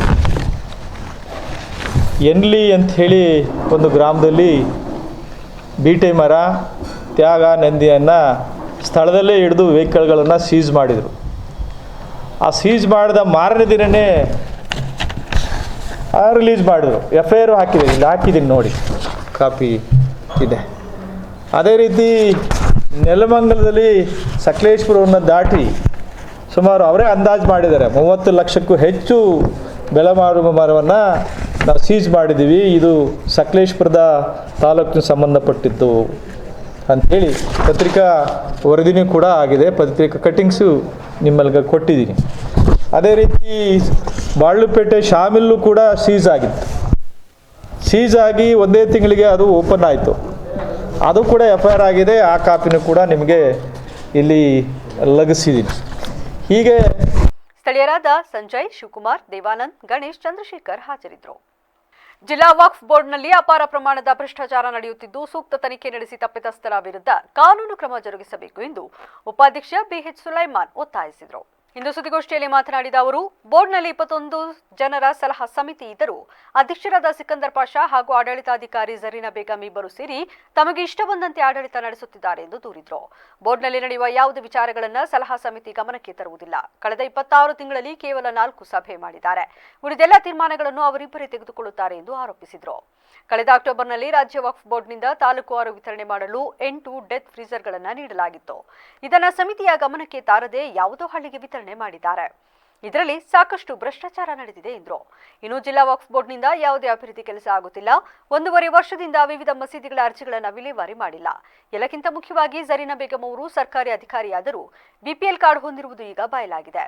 ಈ ತಪ್ಪು ಒಪ್ಪಿಕೊಂಡು ಇತ್ತೀಚೆಗೆ 1.35 ಲಕ್ಷ ರೂಪಾಯಿ ದಂಡ ಕಟ್ಟಿದ್ದಾರೆ. ಇವರು 30 ವರ್ಷಗಳಿಂದ ಒಂದೇ ಕಡೆ ಕೆಲಸ ನಿರ್ವಹಿಸುತ್ತಿದ್ದು ಅಲ್ಲಿಂದ ಇಲ್ಲಿಯವರೆಗೆ ತನಿಖೆ ನಡೆಸಬೇಕು ಎಂದು ಒತ್ತಾಯಿಸಿದರು. ಸುದ್ದಿಗೋಷ್ಠಿಯಲ್ಲಿ ಸದಸ್ಯರಾದ ಜುಬೇರ್ ಅಹಮದ್, ಅನ್ಸರ್ ಪಾಷಾ, ಶಫಿ, ಅಬ್ದುಲ್ ರಫೀಕ್, ಎಂಆರ್ ಅಹಮದ್ ಖಾನ್ ಹಾಜರಿದ್ದರು. ದಾಖಲೆ ಸಮೇತ ನಾನು ಕೊಡ್ತಾ ಇದ್ದೇನೆ. ತಾವುಗಳು ಮಾನ್ಯ 1.5 ತಿಂಗಳಾದರೂ ಕೂಡ JD ಅವರಿಗೆ ಕ್ರಮ ಕೈಗೊಂಡಿರಲಿಲ್ಲ, ಯಾವುದೇ ಕ್ರಮ ಕೈಗೊಂಡಿಲ್ಲ, ಸುಮ್ಮನೆ ಇದ್ದರು. ನಾನು ಹೋಗಿ ಅವರಿಗೆ ವಿಚಾರಿಸಿದೆ, ಸರ್ ಏನಿಲ್ಲ ಅವ್ರು ನಮಗೆ ಸಿಗ್ತಾ ಇಲ್ಲ ಅನ್ನುವಂಥ ಉದಾಹರಣೆಯನ್ನು ಹೇಳಿದ್ರು. ಉಡಾಫೆಯಾಗಿ ಏನೋ ಒಂದು ರೀತಿಯಾಗಿ ಉತ್ತರ ಕೊಟ್ಟರು. ನಾನು ಜಿಲ್ಲಾಧಿಕಾರಿಗೆ ಹೋದೆ, ಜಿಲ್ಲಾಧಿಕಾರಿ ಒಂದು ಅರ್ಜಿಯನ್ನು ಕೊಟ್ಟೆ. ಮೇಡಮ್, ನಾನು ಈ ರೀತಿಯಾಗಿ ನಾನು ಅಪ್ಲಿಕೇಶನ್ ಕೊಟ್ಟರೂ ಕೂಡ ಮಾನ್ಯ ಹಾಸನ ಆಹಾರ ಇಲಾಖೆ ಜಂಟಿ ನಿರ್ದೇಶಕರು ಏನು ಕ್ರಮ ಕೈಗೊಳ್ತಾ ಇಲ್ಲ.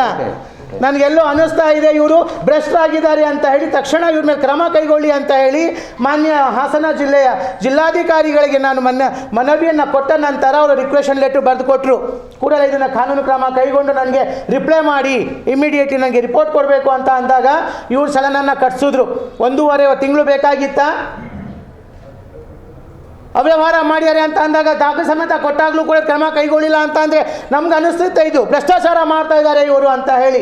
ಮೊನ್ನೆ ಜಿಲ್ಲಾಧಿಕಾರಿ ಯಾರು ಈ ಆಹಾರ ಇಲಾಖೆಯ ಜಂಟಿ ನಿರ್ದೇಶಕರಾಗಿದ್ದಾರೋ ಅವರು ಕೂಡ ಅವರು ಕೂಡ ಈ ಭ್ರಷ್ಟರಾಗಿದ್ದಾರೆ ಅಂತ ನಾನು ಹೇಳಲಿಕ್ಕೆ ಇಷ್ಟಪಡ್ತಾ ಇದ್ದೇನೆ.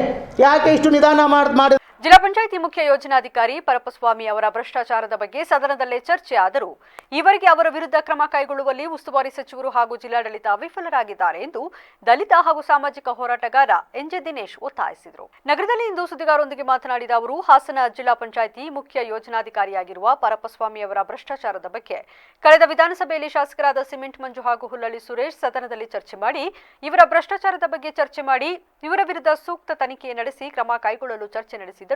ಅವರ ವಿರುದ್ಧ ಕ್ರಮ ಜರುಗಿಸದೇ ಇರುವುದು ಖಂಡನೀಯ ಎಂದರು.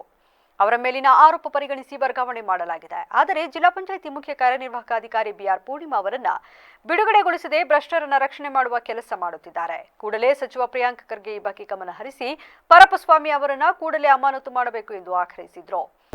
ಹಾಸನ ಜಿಲ್ಲೆ ಭ್ರಷ್ಟಾಧಿಕಾರಿಗಳ ತಾಣವಾಗ್ತಾ ಇದೆ, ನೆಲೆಬೀಡಾಗ್ತಾ ಇದೆ. ಇವರುಗಳ ವಿರುದ್ಧ ಕ್ರಮ ತಗೊಳ್ಳೋಕೆ ಜಿಲ್ಲಾಡಳಿತ ವಿಫಲವಾಗ್ತಾ ಇದೆ. ಯಾವುದೇ ಕ್ರಮ ಇಲ್ಲ, ಅವ್ರಿಗೆ ಅಡೆತಡೆ ಇಲ್ದಂಗೆ. ಈ ಒಳ್ಳೆ ಪ್ರಾಮಾಣಿಕ ಜಿಲ್ಲಾಧಿಕಾರಿ ಇದ್ದರೂ ಅವ್ರಿಗೂ ಸಹ ಇವ್ರನ್ನ ವಿರುದ್ಧ ಕ್ರಮ ತಗೊಳಕ್ಕಾಗ್ತಾ ಇಲ್ಲ. ಮೊದಲನೇದಾಗಿ ಹಾಸನ ಜಿಲ್ಲಾ ಪಂಚಾಯತಿಲಿ ಒಬ್ಬರು ಮುಖ್ಯ ಯೋಜನಾಧಿಕಾರಿ ಪರಪ್ಪಸ್ವಾಮಿ ಅನ್ನೋರಿದ್ದಾರೆ. ಕಳೆದ 3 ವರ್ಷದಿಂದ ಅವರು ಮಾಡದೇ ಇರೋ ಭ್ರಷ್ಟಾಚಾರನೇ ಇಲ್ಲ. ಅಲ್ಲಿ ಎಲೆಕ್ಟೆಡ್ ಇಲ್ಲದೆ ಇರೋದಕ್ಕೂ ಅದಕ್ಕೂ 3 ವರ್ಷದಿಂದ ಅದೆಷ್ಟು ಕೋಟಿ ನುಂಗಿ ನೀರು ಕುಡಿದಿರೋ ಗೊತ್ತಿಲ್ಲ. ಅವ್ರ ವಿರುದ್ಧ ಕ್ರಮಕ್ಕೆ ನಾನು ಸುಮಾರು ವರ್ಷದಿಂದ 7 ಕಂಪ್ಲೇಂಟ್ ಕೊಟ್ಟಿದ್ದೀನಿ. ನಮ್ಮ ಸಂಘಟನೆ ಪರವಾಗಿ, ನಾವೆಲ್ಲ ಹೋರಾಟಗಾರರ ಪರವಾಗಿ. ಸಂಬಂಧಪಟ್ಟ ಸಚಿವರಾದ ಪ್ರಿಯಾಂಕ್ ಖರ್ಗೆ ಅವರು ಇದುವರೆಗೂ ಅವ್ರ ವಿರುದ್ಧ ಯಾವುದೇ ಕ್ರಮ ತಗೊಂಡಿಲ್ಲ. ಏನು ಅನ್ನೋದು ಗೊತ್ತಾಗ್ತಾ ಇಲ್ಲ. ಸಚಿವರೇ ಇವ್ರಿಗೆ ವಿರುದ್ಧ ಕ್ರಮ ತಗೊಳ್ಳೋದಾಗ ನಾನು 15ರಿಂದ 20 ಬಾರಿ ಫೋನ್ ಮಾಡಿದ್ದೀನಿ ಸಚಿವರಿಗೆ. ವರ್ಷದಿಂದ 10-15 ಸಲ ಹೋಗಿ ಬಂದಿದ್ದೀನಿ. ಇದುವರೆಗೂ ಅವ್ರು ಯಾವ ಕ್ರಮ ಸುದ್ದಿಗೋಷ್ಠಿಯಲ್ಲಿ ಜೈ ಭೀಮ್ ಬ್ರಿಗೇಡ್ ಜಿಲ್ಲಾಧ್ಯಕ್ಷ ರಾಜೇಶ್, ಕೆಪಿಎಸ್ಎಸ್ ಜಿಲ್ಲಾಧ್ಯಕ್ಷ ಕೆವೈ ಜಗದೀಶ್, ರಾಜ್ಯ ರೈತ ಸಂಘದ ಜಿಲ್ಲಾ ಕಾರ್ಯದರ್ಶಿ ವಿಠಲ್, ದಲಿತ ಹೋರಾಟಗಾರ ಚಂದ್ರಣ್ಣ ಹಾಜರಿದ್ದರು. ವಿದ್ಯಾರ್ಥಿಗಳಿಗೆ ಶಿಕ್ಷಣದ ಜೊತೆಗೆ ಸಾಂಸ್ಕೃತಿಕ, ಜಾನಪದ, ಸಾಹಿತ್ಯ, ಕ್ರೀಡೆಗಳಲ್ಲಿ ವಿಶೇಷವಾದ ಆಸಕ್ತಿಯನ್ನ ಮೂಡಿಸುವಂತಹ ಕಾರ್ಯಗಳನ್ನು ಹಿಂದಿನಿಂದಲೂ ಆಳ್ವಾಸ್ ಸಂಸ್ಥೆ ಮಾಡಿಕೊಂಡು ಬರುತ್ತಿದೆ ಎಂದು ಸಂಸ್ಥೆಯ ಮೋಹನ್ ಆಳ್ವಾ ತಿಳಿಸಿದ್ದಾರೆ. ಸಕಲೇಶಪುರ ಪಟ್ಟಣದ ಲಯನ್ಸ್ ಸೇವಾ ಮಂದಿರದಲ್ಲಿ ಬುಧವಾರ ಆಳ್ವಾಸ್ ವಿರಾಸತ್ ಕಾರ್ಯಕ್ರಮದ ಪೂರ್ವ ಸಿದ್ಧತಾ ಸಭೆಯಲ್ಲಿ ಮಾತನಾಡಿದ ಅವರು, ಕಳೆದ 30 ವರ್ಷಗಳಿಂದ ನಮ್ಮ ಆಳ್ವಾಸ್ ಸಂಸ್ಥೆ ಶಿಕ್ಷಣದ ಜೊತೆಯಲ್ಲಿ ವಿದ್ಯಾರ್ಥಿಗಳಲ್ಲಿ ನಾಡು, ನುಡಿ, ಸಂಸ್ಕೃತಿ, ಜನಪದ, ಸಾಹಿತ್ಯ, ಕ್ರೀಡೆಗಳಲ್ಲಿ ತರಬೇತಿ ನೀಡುವ ಮೂಲಕ ಸಮಾಜದ ಒಬ್ಬ ಸತ್ಪ್ರಜೆಯಾಗಿ ಮಾಡುವ ಕಾರ್ಯವನ್ನ ಮಾಡುತ್ತಾ ಬರುತ್ತಿದ್ದು, ಸಂಸ್ಥೆಯ ವತಿಯಿಂದ ನಾಡಿನ ಎಲ್ಲ ಜಿಲ್ಲೆ ಮತ್ತು ತಾಲೂಕು ಕೇಂದ್ರಗಳಲ್ಲಿ ಆಳ್ವಾಸ್ ವಿರಾಸತ್ ಕಾರ್ಯಕ್ರಮ ಹಮ್ಮಿಕೊಂಡು ಬರುತ್ತಿದ್ದು, ಇದೀಗ ಸಕಲೇಶಪುರದಲ್ಲಿ ಫೆಬ್ರವರಿ 7ರಂದು ಪಟ್ಟಣದ ಎಪಿಎಂಸಿ ಆವರಣದಲ್ಲಿ ನಮ್ಮ ಶಾಲೆಯ ಸುಮಾರು 350ಕ್ಕೂ ಹೆಚ್ಚು ವಿದ್ಯಾರ್ಥಿಗಳು ಸಾಂಸ್ಕೃತಿಕ ಮತ್ತು ಜಾನಪದ ಶೈಲಿಯನ್ನು ಒಳಗೊಂಡ ನೃತ್ಯವನ್ನು ಮಾಡಲಿದ್ದು, ಈ ಐತಿಹಾಸಿಕ ಕಾರ್ಯಕ್ರಮಕ್ಕೆ ಸಕಲೇಶಪುರದ ಎಲ್ಲ ನಾಗರಿಕ ಬಂಧುಗಳು ತಮ್ಮ ಸಲಹೆ ಹಾಗೂ ಸಹಕಾರವನ್ನು ನೀಡುವ ಮೂಲಕ ಎಲ್ಲರನ್ನ ಭಾಗವಹಿಸುವಂತೆ ಸಹಕರಿಸಬೇಕೆಂದು ಮನವಿ ಮಾಡಿದರು. ಒಮ್ಮೆ ಈ ಜಿಲ್ಲೆಯಿಂದ ಹೋಗಿ 2-3 ದಿನ, 1 ವಾರ ರೆಸ್ಟ್ ಮಾಡಿಕೊಂಡು ಇನ್ನೊಂದು ಜಿಲ್ಲೆಗೆ ಹೋಗ್ತೇವೆ. ಇದು ಎಲ್ಲವೂ ಕೂಡ ನಮಗೆ ಫೆಬ್ರವರಿ ಮಾರ್ಚ್ನೊಳಗೆ ಮುಗ್ದಾಗಬೇಕು. ಮತ್ತೆ ನಮಗೆ ಎಕ್ಸಾಮ್ಸ್ಗಳೆಲ್ಲ ಸ್ಟಾರ್ಟ್ ಆದರೆ ಮಕ್ಕಳಿಗೆ ಮತ್ತೆ ಬರಲಿಕ್ಕೆ ಆಗುವುದಿಲ್ಲ. ಬಹಳ ಬೇಡಿಕೆಗಳು ಇಡೀ ರಾಜ್ಯದಾದ್ಯಂತ ನಮಗೆ ಬಹಳ ಬೇಡಿಕೆಗಳು. ಈ ಒಮ್ಮೆ ಉತ್ತರ ಕರ್ನಾಟಕಕ್ಕೆ, ಈ ಹೈದರಾಬಾದ್ ಕರ್ನಾಟಕಕ್ಕೆಲ್ಲ ಹೋದರೆ ನಮಗೆ ಇಡೀ ಒಂದು ತಿಂಗಳೇ ನಮ್ಮದು ಸಂಪೂರ್ಣ ಅಲ್ಲಿಗೆ ಸೀಮಿತಗೊಳಿಸಬೇಕಾಗ್ತದೆ. ಯಾಕೆಂದರೆ ಹೋಗೋದು ಬರೋದು. ಇಲ್ಲಿ ಕೂಡ ಈ ವರ್ಷ ಬಂದಾಗ ಈ ಸಕಲೇಶ್ಪುರ ಆಗಿ ನಾವು ಮುಖ್ಯವಾಗಿ ನಿಲ್ಲುವುದು ತಂಗುವುದು ನಾವು ಹಾಸನದಲ್ಲಿ ಬಂದು ತಂಗುತ್ತೇವೆ. ಹಾಸನದಲ್ಲಿ ನನ್ನ ಗುರುಗಳು ಆದಂಥ ಧರ್ಮಾಧಿಕಾರಿ ವೀರೇಂದ್ರ ಹೆಗ್ಡೆಯವರ ಅಲ್ಲಿ SDM ಕಾಲೇಜ್ ಇರುವುದು ನಿಮಗೆಲ್ಲ ಗೊತ್ತಿರೋ ವಿಚಾರ. ನಾವು ಅಲ್ಲಿ ನಾವು ಆಶ್ರಯ ಪಡ್ತೇವೆ. ಸಕಲೇಶಪುರದಲ್ಲಿ ಫೆಬ್ರವರಿ 7ರಂದು ಮೋಹನ್ ಆಳ್ವ ಅವರು ತಮ್ಮ ಸಂಸ್ಥೆಯ ವತಿಯಿಂದ ಆಳ್ವಾಸ್ ವಿರಾಸತ್ ಸಾಂಸ್ಕೃತಿಕ ವೈಭವ ಕಾರ್ಯಕ್ರಮವನ್ನು ಹಮ್ಮಿಕೊಂಡಿರುವುದು ನಮ್ಮೆಲ್ಲರಿಗೂ ಸಂತೋಷದ ವಿಚಾರ ಎಂದು ಶಾಸಕ ಸಿಮೆಂಟ್ ಮಂಜು ಹೇಳಿದರು.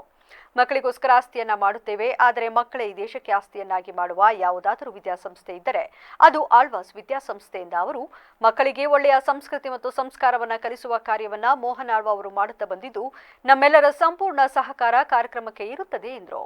ಶಿಸ್ತಾಗಿ ಮಾಡ್ತಾರೆ ಅಂತಕ್ಕಂಥದ್ದ ಈಗಾಗಲೇ ಈಶ್ವರರಾಗ್ಬೋದು ಎಲ್ಲರೂ ಕೂಡ ಹೇಳಿದ್ದಾರೆ. ತಮ್ಮ ಶಿಸ್ತೆ ಈ ಮಟ್ಟಕ್ಕೆ ಬೆಳೆದಿದ್ದಾರೆ ಅಂತ ಹೇಳಿ ನಿಜವಾಗ್ಲೂ ಕೂಡ ಹೆಮ್ಮೆ ಆಗುತ್ತೆ.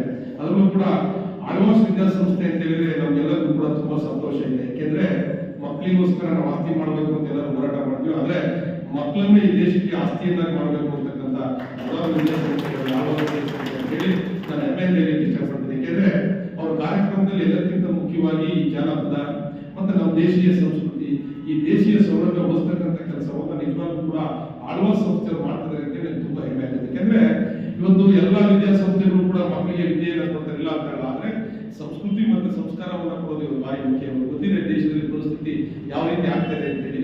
ಈ ನಿಟ್ಟಿನಲ್ಲಿ ತಮ್ಮ ಕಾರ್ಯಕ್ರಮ ಯಶಸ್ವಿಯಾಗಲಿ ಅಂತ ಹೇಳಿ ನಾನು ಶುಭವನ್ನು ಹಾರೈಸ್ತಾ, ಕಾರ್ಯಕ್ರಮಕ್ಕೆ ಬೇಕಾದಂತ ಎಲ್ಲ ರೀತಿ ಸಹಕಾರವನ್ನು ಇರ್ತಕ್ಕಂಥ ಎಲ್ಲ ನಮ್ಮ ಕ್ಷೇತ್ರದ ಜನತೆ ಖಂಡಿತವಾಗ್ಲೂ ಕೂಡ ಸರ್ ಹೃದಯವಂತರಿದ್ದಾರೆ, ಎಲ್ಲ ರೀತಿಯ ಸಹಕಾರಗಳನ್ನು ತಮಗೆ ಮಾಡ್ತಾರೆ. ತಮ್ಮ ಕಾರ್ಯಕ್ರಮ ಯಶಸ್ವಿಯಾಗಲಿ ಅಂತ ಹೇಳಿ ಶುಭವನ್ನು ಹಾರೈಸುತ್ತಾ ಮಾಜಿ ಶಾಸಕ HM ವಿಶ್ವನಾಥ್, HK ಕುಮಾರಸ್ವಾಮಿ, ಆಳ್ವಾಸ್ ವಿರಾಸತ್ ಕಾರ್ಯಕ್ರಮ ಸಮಿತಿಯ ಅಧ್ಯಕ್ಷ ಸಂಜಿತ್ ಶೆಟ್ಟಿ, ಪುರಸಭಾಧ್ಯಕ್ಷೆ ಜ್ಯೋತಿ ರಾಜ್ಕುಮಾರ್, ಮಾಜಿ ಜಿಲ್ಲಾ ಪಂಚಾಯಿತಿ ಉಪಾಧ್ಯಕ್ಷ ಸುಪ್ರದೀಪ್ ಯಜಮಾನ್, ಜಿಲ್ಲಾ ಪಂಚಾಯಿತಿ ಸದಸ್ಯೆ ಸಂಚಲ ಕುಮಾರಸ್ವಾಮಿ, ಮಲೆನಾಡು ವೀರಶೈವ ಸಮಾಜದ ಅಧ್ಯಕ್ಷ ಧರ್ಮರಾಜ್, ರಂಗಕರ್ಮಿ ಪ್ರಸಾದ್ ರಕ್ಷಿದಿ, ಚನವೇಣಿ ಎಂ ಶೆಟ್ಟಿ, ಪುರಸಭೆ ಮಾಜಿ ಅಧ್ಯಕ್ಷ ಸದಾಶಿವ ಭಂಡಾರಿ, ಎಡೆಹಳ್ಳಿ ಮಂಜುನಾಥ್, ಪತ್ರಕರ್ತರ ಸಂಘದ ಅಧ್ಯಕ್ಷ ಜೈಪಿ ಮಂಜು ಸೇರಿದಂತೆ ಇನ್ನಿತರರು ಹಾಜರಿದ್ದರು. ಚನ್ನರಾಯಪಟ್ಟಣ ತಾಲೂಕಿನ ಶ್ರವಣಬೆಳಗೊಳ ಹೋಬಳಿ ದಮ್ಮಿನಿಂಗಲ ಗ್ರಾಮ ಪಂಚಾಯಿತಿಯಲ್ಲಿ ತೆರವಾಗಿದ್ದ ಅಧ್ಯಕ್ಷ ಸ್ಥಾನಕ್ಕೆ KR ಅನಂತ್ ಅವಿರೋಧವಾಗಿ ಆಯ್ಕೆಯಾಗಿದ್ದಾರೆ. ಈ ಮುಂಚೆ ಅಧ್ಯಕ್ಷರಾಗಿದ್ದ ಬಲರಾಮ್ ಅವರು ರಾಜೀನಾಮೆ ನೀಡಿದ ಹಿನ್ನೆಲೆ ಆ ಸ್ಥಾನಕ್ಕೆ ಇಂದು ಚುನಾವಣೆ ನಡೆಯಿತು. KR ಅನಂತ್ ಅವರನ್ನು ಹೊರತುಪಡಿಸಿ ಬೇರಾರೂ ನಾಮಪತ್ರ ಸಲ್ಲಿಸಿದ ಕಾರಣ ಚುನಾವಣಾಧಿಕಾರಿ KR ಅನಂತ್ ರವರನ್ನ ಅಧ್ಯಕ್ಷರಾಗಿ ಘೋಷಣೆ ಮಾಡಿದರು. ಇನ್ನು ನೂತನ ಅಧ್ಯಕ್ಷ KR ಅನಂತ್ ಮಾತನಾಡಿ, ಅವಿರೋಧವಾಗಿ ಆಯ್ಕೆಯಾಗಲು ಸಹಕಾರ ನೀಡಿದ ಶಾಸಕರಾದ CN ಬಾಲಕೃಷ್ಣ ಅವರಿಗೆ ಹಾಗೂ 15 ಗ್ರಾಮ ಪಂಚಾಯಿತಿ ಸದಸ್ಯರಿಗೆ ಕೃತಜ್ಞತೆ ಸಲ್ಲಿಸುತ್ತೇನೆ ಎಂದ ಅವರು, ದಮನಿಂಗಲ ಪಂಚಾಯಿತಿಯನ್ನ ಮೇಲ್ದರ್ಜೆಗೇರಿಸಲು ಶ್ರಮಿಸುತ್ತೇನೆ. ಈಗಾಗಲೇ ನಡೆಯುತ್ತಿರುವ ಜಲಜೀವನ್ ಮಿಷನ್ ಕಾಮಗಾರಿಗೆ ಸಹಕಾರ ನೀಡುವುದರ ಜೊತೆಗೆ ಕುಡಿಯುವ ನೀರು, ಗ್ರಾಮ ನೈರ್ಮಲ್ಯ ಮತ್ತು ಪಂಚಾಯಿತಿ ವ್ಯಾಪ್ತಿಯಲ್ಲಿನ ಗ್ರಾಮಗಳಿಗೆ ಮೂಲ ಸೌಕರ್ಯಕ್ಕೆ ಒತ್ತು ನೀಡುವ ಮೂಲಕ ಉತ್ತಮ ಆಡಳಿತ ನೀಡುತ್ತೇನೆ ಎಂದರು. ಕಾರ್ಯಕ್ರಮದಲ್ಲಿ ಗ್ರಾಮ ಪಂಚಾಯಿತಿ ಸದಸ್ಯರಾದ AS ಮೋಹನ್ ಕುಮಾರ್, ಅಬ್ದುಲ್ ಗಫರ್, KM ಶಂಕರ್, ಬಲರಾಮ್, ಗಾಯತ್ರಿ ಶೇಖರ್, ಶಕುಂತಲಾ ದೇವರಾಜ್, ಸಾವಿತ್ರಿ ರುಕೇಶ್, ಭವ್ಯ ಪ್ರಕಾಶ್, ಪುಷ್ಪ ರಾಮಕೃಷ್ಣಾಚಾರಿ, ಭವ್ಯ ಚಂದ್ರಶೇಖರ್, ರಾಮಣ್ಣ, ಕಲ್ಯಾಣಮ್ಮ ನಂಜಪ್ಪ, ರಾಮಕೃಷ್ಣ ಇತರರು ಹಾಜರಿದ್ದರು. ನಮ್ಮ ನೆಚ್ಚಿನ ನಮ್ಮ ಶ್ರವಣಬೆಳಗೊಳ ಶಾಸಕರಾದ CN ಬಾಲಕೃಷ್ಣ ಅವರ ಸಹಕಾರದೊಂದಿಗೆ, ಆಶೀರ್ವಾದಗಳೊಂದಿಗೆ ಮತ್ತು ಈ ದಿನ ಅಧ್ಯಕ್ಷ ಸ್ಥಾನಕ್ಕೆ ನಮ್ಮ ದಮ್ನಿಂಗ್ಲ ಗ್ರಾಮ ಪಂಚಾಯತಿಯ ಅಧ್ಯಕ್ಷ ಸ್ಥಾನಕ್ಕೆ ಚುನಾವಣೆ ಇದ್ದು, ಆ ಚುನಾವಣೆಗೆ ನಮ್ಮ ಗ್ರಾಮ ಪಂಚಾಯತಿಯ ಸದಸ್ಯರ ಸಹಕಾರದಿಂದ ಅವಿರೋಧಿಯಾಗಿ ಆಯ್ಕೆಯಾಗಿದ್ದೇನೆ. ಆದ್ದರಿಂದ ಎಲ್ಲರಿಗೂ ನಮ್ಮ ಗ್ರಾಮ ಪಂಚಾಯತಿಯ ಗ್ರಾಮಗಳ ಸುತ್ತಮುತ್ತಲಿನ ಗ್ರಾಮಗಳೆಲ್ಲವಕ್ಕೂ ಏನೇ ಕೆಲಸ ಕಾರ್ಯಗಳಿದ್ರೂ ಮುಂದೆ ನಿಂತು ಎಲ್ಲ ಕೆಲಸ ಕಾರ್ಯಗಳನ್ನು ಪೂರ್ಣಗೊಳಿಸುತ್ತೇನೆ ಅಂತ ಮಾತಾಡ್ತಾ ಮಾತು ಮುಗಿಸ್ತೀನಿ. ಜೈ ಹಿಂದ್, ಜೈ ಕರ್ನಾಟಕ ಮಾತೆ. ಕಲಿಕೆಯಿಂದ ಮಕ್ಕಳಿಗೆ ಸಾಕಷ್ಟು ಜ್ಞಾನವನ್ನು ವೃದ್ಧಿಸಿಕೊಳ್ಳಲು ಸಾಧ್ಯವಾಗುತ್ತದೆ ಎಂದು ಕ್ಷೇತ್ರ ಶಿಕ್ಷಣಾಧಿಕಾರಿ ಉಮಾ ತಿಳಿಸಿದರು. ಮಳವಳ್ಳಿ ತಾಲೂಕಿನ ಹಲಗೂರು ಗ್ರಾಮದ KPS ಶಾಲಾ ಆವರಣದಲ್ಲಿ ಶಾಲಾ ಮಕ್ಕಳು ವಸ್ತು ಪ್ರದರ್ಶನ ಕಾರ್ಯಕ್ರಮವನ್ನು ಉದ್ಘಾಟಿಸಿ ಮಾತನಾಡಿ, ಪಠ್ಯದ ಜೊತೆಗೆ ಪಠ್ಯೇತರ ಚಟುವಟಿಕೆಗಳನ್ನು ಮಕ್ಕಳು ಕಲಿಯಬೇಕು. ಇದೇ ವೇಳೆ ಶಾಲಾ ಮಕ್ಕಳು ವಸ್ತು ಪ್ರದರ್ಶನ ನಡೆಸಿದ್ದನ್ನು ಕ್ಷೇತ್ರ ಶಿಕ್ಷಣಾಧಿಕಾರಿ ಉಮಾ ವೀಕ್ಷಿಸಿದರು. ಮಕ್ಕಳು ಕಲಿಕೆಯಲ್ಲಿ ಕನ್ನಡ, ಇಂಗ್ಲಿಷ್, ಗಣಿತ, ವಿಜ್ಞಾನ, ಸಮಾಜ ಎಲ್ಲ ವಿಷಯಗಳಿಗೆ ಸಂಬಂಧಿಸಿದಂತೆ ಅವರಿಗೆ ಪಠ್ಯದಲ್ಲಿರ್ತಕ್ಕಂಥ ಎಲ್ಲ ಫಲಿತಾಂಶಗಳನ್ನು ಕಲಿಸೋದಕ್ಕೆ ಶಿಕ್ಷಕರು ಸಾಕಷ್ಟು ಮಾರ್ಗದರ್ಶನ ಪ್ರೋತ್ಸಾಹಧನವನ್ನು ಕೊಟ್ಟು ಮಕ್ಕಳಲ್ಲಿ ಕಲಿಕೆಯನ್ನು ಉಂಟು ಮಾಡೋದಕ್ಕೆ ಇದೊಂದು ಕಾರ್ಯಕ್ರಮವನ್ನು ಆಯೋಜನೆ ಮಾಡಿಕೊಂಡಿದ್ದಾರೆ. ಮತ್ತು ಮಕ್ಕಳು ಕೂಡ ಆಂಗ್ಲ ಮಾಧ್ಯಮದ ಮಕ್ಕಳು ಇಂಗ್ಲೀಷ್ನಲ್ಲಿ ಎಕ್ಸ್ಪ್ಲೈನನ್ನು ಮಾಡ್ತಾ ಇದ್ದಾರೆ. ಅವರ ವಿವರಣೆಯನ್ನು ಕೊಡ್ತಾ ಇರೋದು ನೋಡಿದ್ರೆ ನಮ್ಮ ಮಕ್ಕಳು ಯಾವುದೇ ಖಾಸಗಿ ಆಂಗ್ಲ ಮಾಧ್ಯಮ ಶಾಲೆಗಳಿಗೆ ಕಮ್ಮಿ ಇಲ್ಲ ಅನ್ನೋ ರೀತಿಯಲ್ಲಿ ಅವರ ವರ್ತನೆಗಳಿದೆ. ಸೊ ಇದು ಎಲ್ಲ ಶಿಕ್ಷಕರಿಗೆ ಮತ್ತು ಇಲಾಖೆಗೆ ಒಂದು ಒಳ್ಳೆಯ ಒಂದು ಮೆಸೇಜನ್ನು ಕೊಡ್ತಾ ಇದೆ. ಯಾಕೆಂದರೆ ಮಕ್ಕಳಿಗೆ ನಾವು ಕಲಿಸುವಂಥ ಸಮಯದಲ್ಲಿ ಶಿಕ್ಷಕರು ಒಂದಷ್ಟು ನಾವು ಅವರಿಗೆ ಒಂದು ಗಮನ ಹರಿಸಿ ಕಲಿಸಿದ್ರೆ ಎಂಥ ಮಕ್ಕಳಾದರೂ ಕಲಿತಾರೆ ಅನ್ನೋದು ನಮ್ಮೆಲ್ಲರಿಗೂ ಒಂದು ಸಂದೇಶ ಕೊಡ್ತಾ ಇರ್ತಕ್ಕಂಥದ್ದು. ಯಾವ ಮಕ್ಕಳ ಹತ್ರ ನಾವು ಹೋದ್ರೂ ಅದು ಆಂಗ್ಲ ಮಾಧ್ಯಮ ಇರ್ಬೋದು, ಕನ್ನಡ ಮಾಧ್ಯಮ ಇರ್ಬೋದು, ಅವರು ಅತ್ಯುತ್ತಮವಾಗಿ. ಕಾರ್ಯಕ್ರಮದಲ್ಲಿ ಕ್ಷೇತ್ರ ಸಮನ್ವಯಾಧಿಕಾರಿ ಶ್ರೀನಿವಾಸ್, ಮುಖ್ಯ ಶಿಕ್ಷಕಿ ಅನುರಾಧ, ಬಿಆರ್ಸಿ ಸೋಮಣ್ಣ, ಎಸ್ಡಿಎಂಸಿ ಅಧ್ಯಕ್ಷ ಮಂಜು, ಸಿಆರ್ಸಿ ಕೃಷ್ಣ, ಮುಖ್ಯ ಶಿಕ್ಷಕ ಕೊಳೆಯ ಸೇರಿದಂತೆ ಹಲವರು ಹಾಜರಿದ್ದರು. ಅಯೋಧ್ಯೆಯಲ್ಲಿ ರಾಮಮಂದಿರ ನಿರ್ಮಾಣವಾದ ಮೊದಲನೇ ವರ್ಷದ ವಾರ್ಷಿಕೋತ್ಸವವನ್ನು ಟಿ ನರಸೀಪುರ ಪಟ್ಟಣದ ಶಾಮಿಯಾನ ಶಿವರಾಜು ಸ್ನೇಹ ಬಳಗದ ವತಿಯಿಂದ ಆಚರಿಸಲಾಯಿತು. ಈ ಸಂದರ್ಭದಲ್ಲಿ ವರುಣ ಬಿಜೆಪಿ ಹಿಂದುಳಿದ ವರ್ಗಗಳ ಮೋರ್ಚಾ ಅಧ್ಯಕ್ಷರಾದ ವೆಂಕಟರಮಣ ಶೆಟ್ಟಿ ಮಾತನಾಡಿ, ರಾಮಮಂದಿರ ನಿರ್ಮಾಣ ಕೋಟ್ಯಾಂತರ ರಾಮಭಕ್ತರ ವಿಜಯವಾಗಿದೆ. ನರೇಂದ್ರ ಮೋದಿಯವರ ಸಹಕಾರದಿಂದ ರಾಮಮಂದಿರ ನಿರ್ಮಾಣ ಸಾಧ್ಯವಾಯಿತು.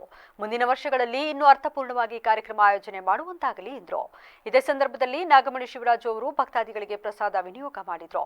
500 ವರ್ಷಗಳ ಶ್ರೀರಾಮ ಭಕ್ತರ ಏನು ಕನಸಿತ್ತು ಅದು ಈ ಒಂದು ವರ್ಷದ ಹಿಂದೆ ಏನು ನರೇಂದ್ರ ಮೋದಿ ಅವರ ನೇತೃತ್ವದಲ್ಲಿ ಸಾಕಾರ ಆಯಿತು.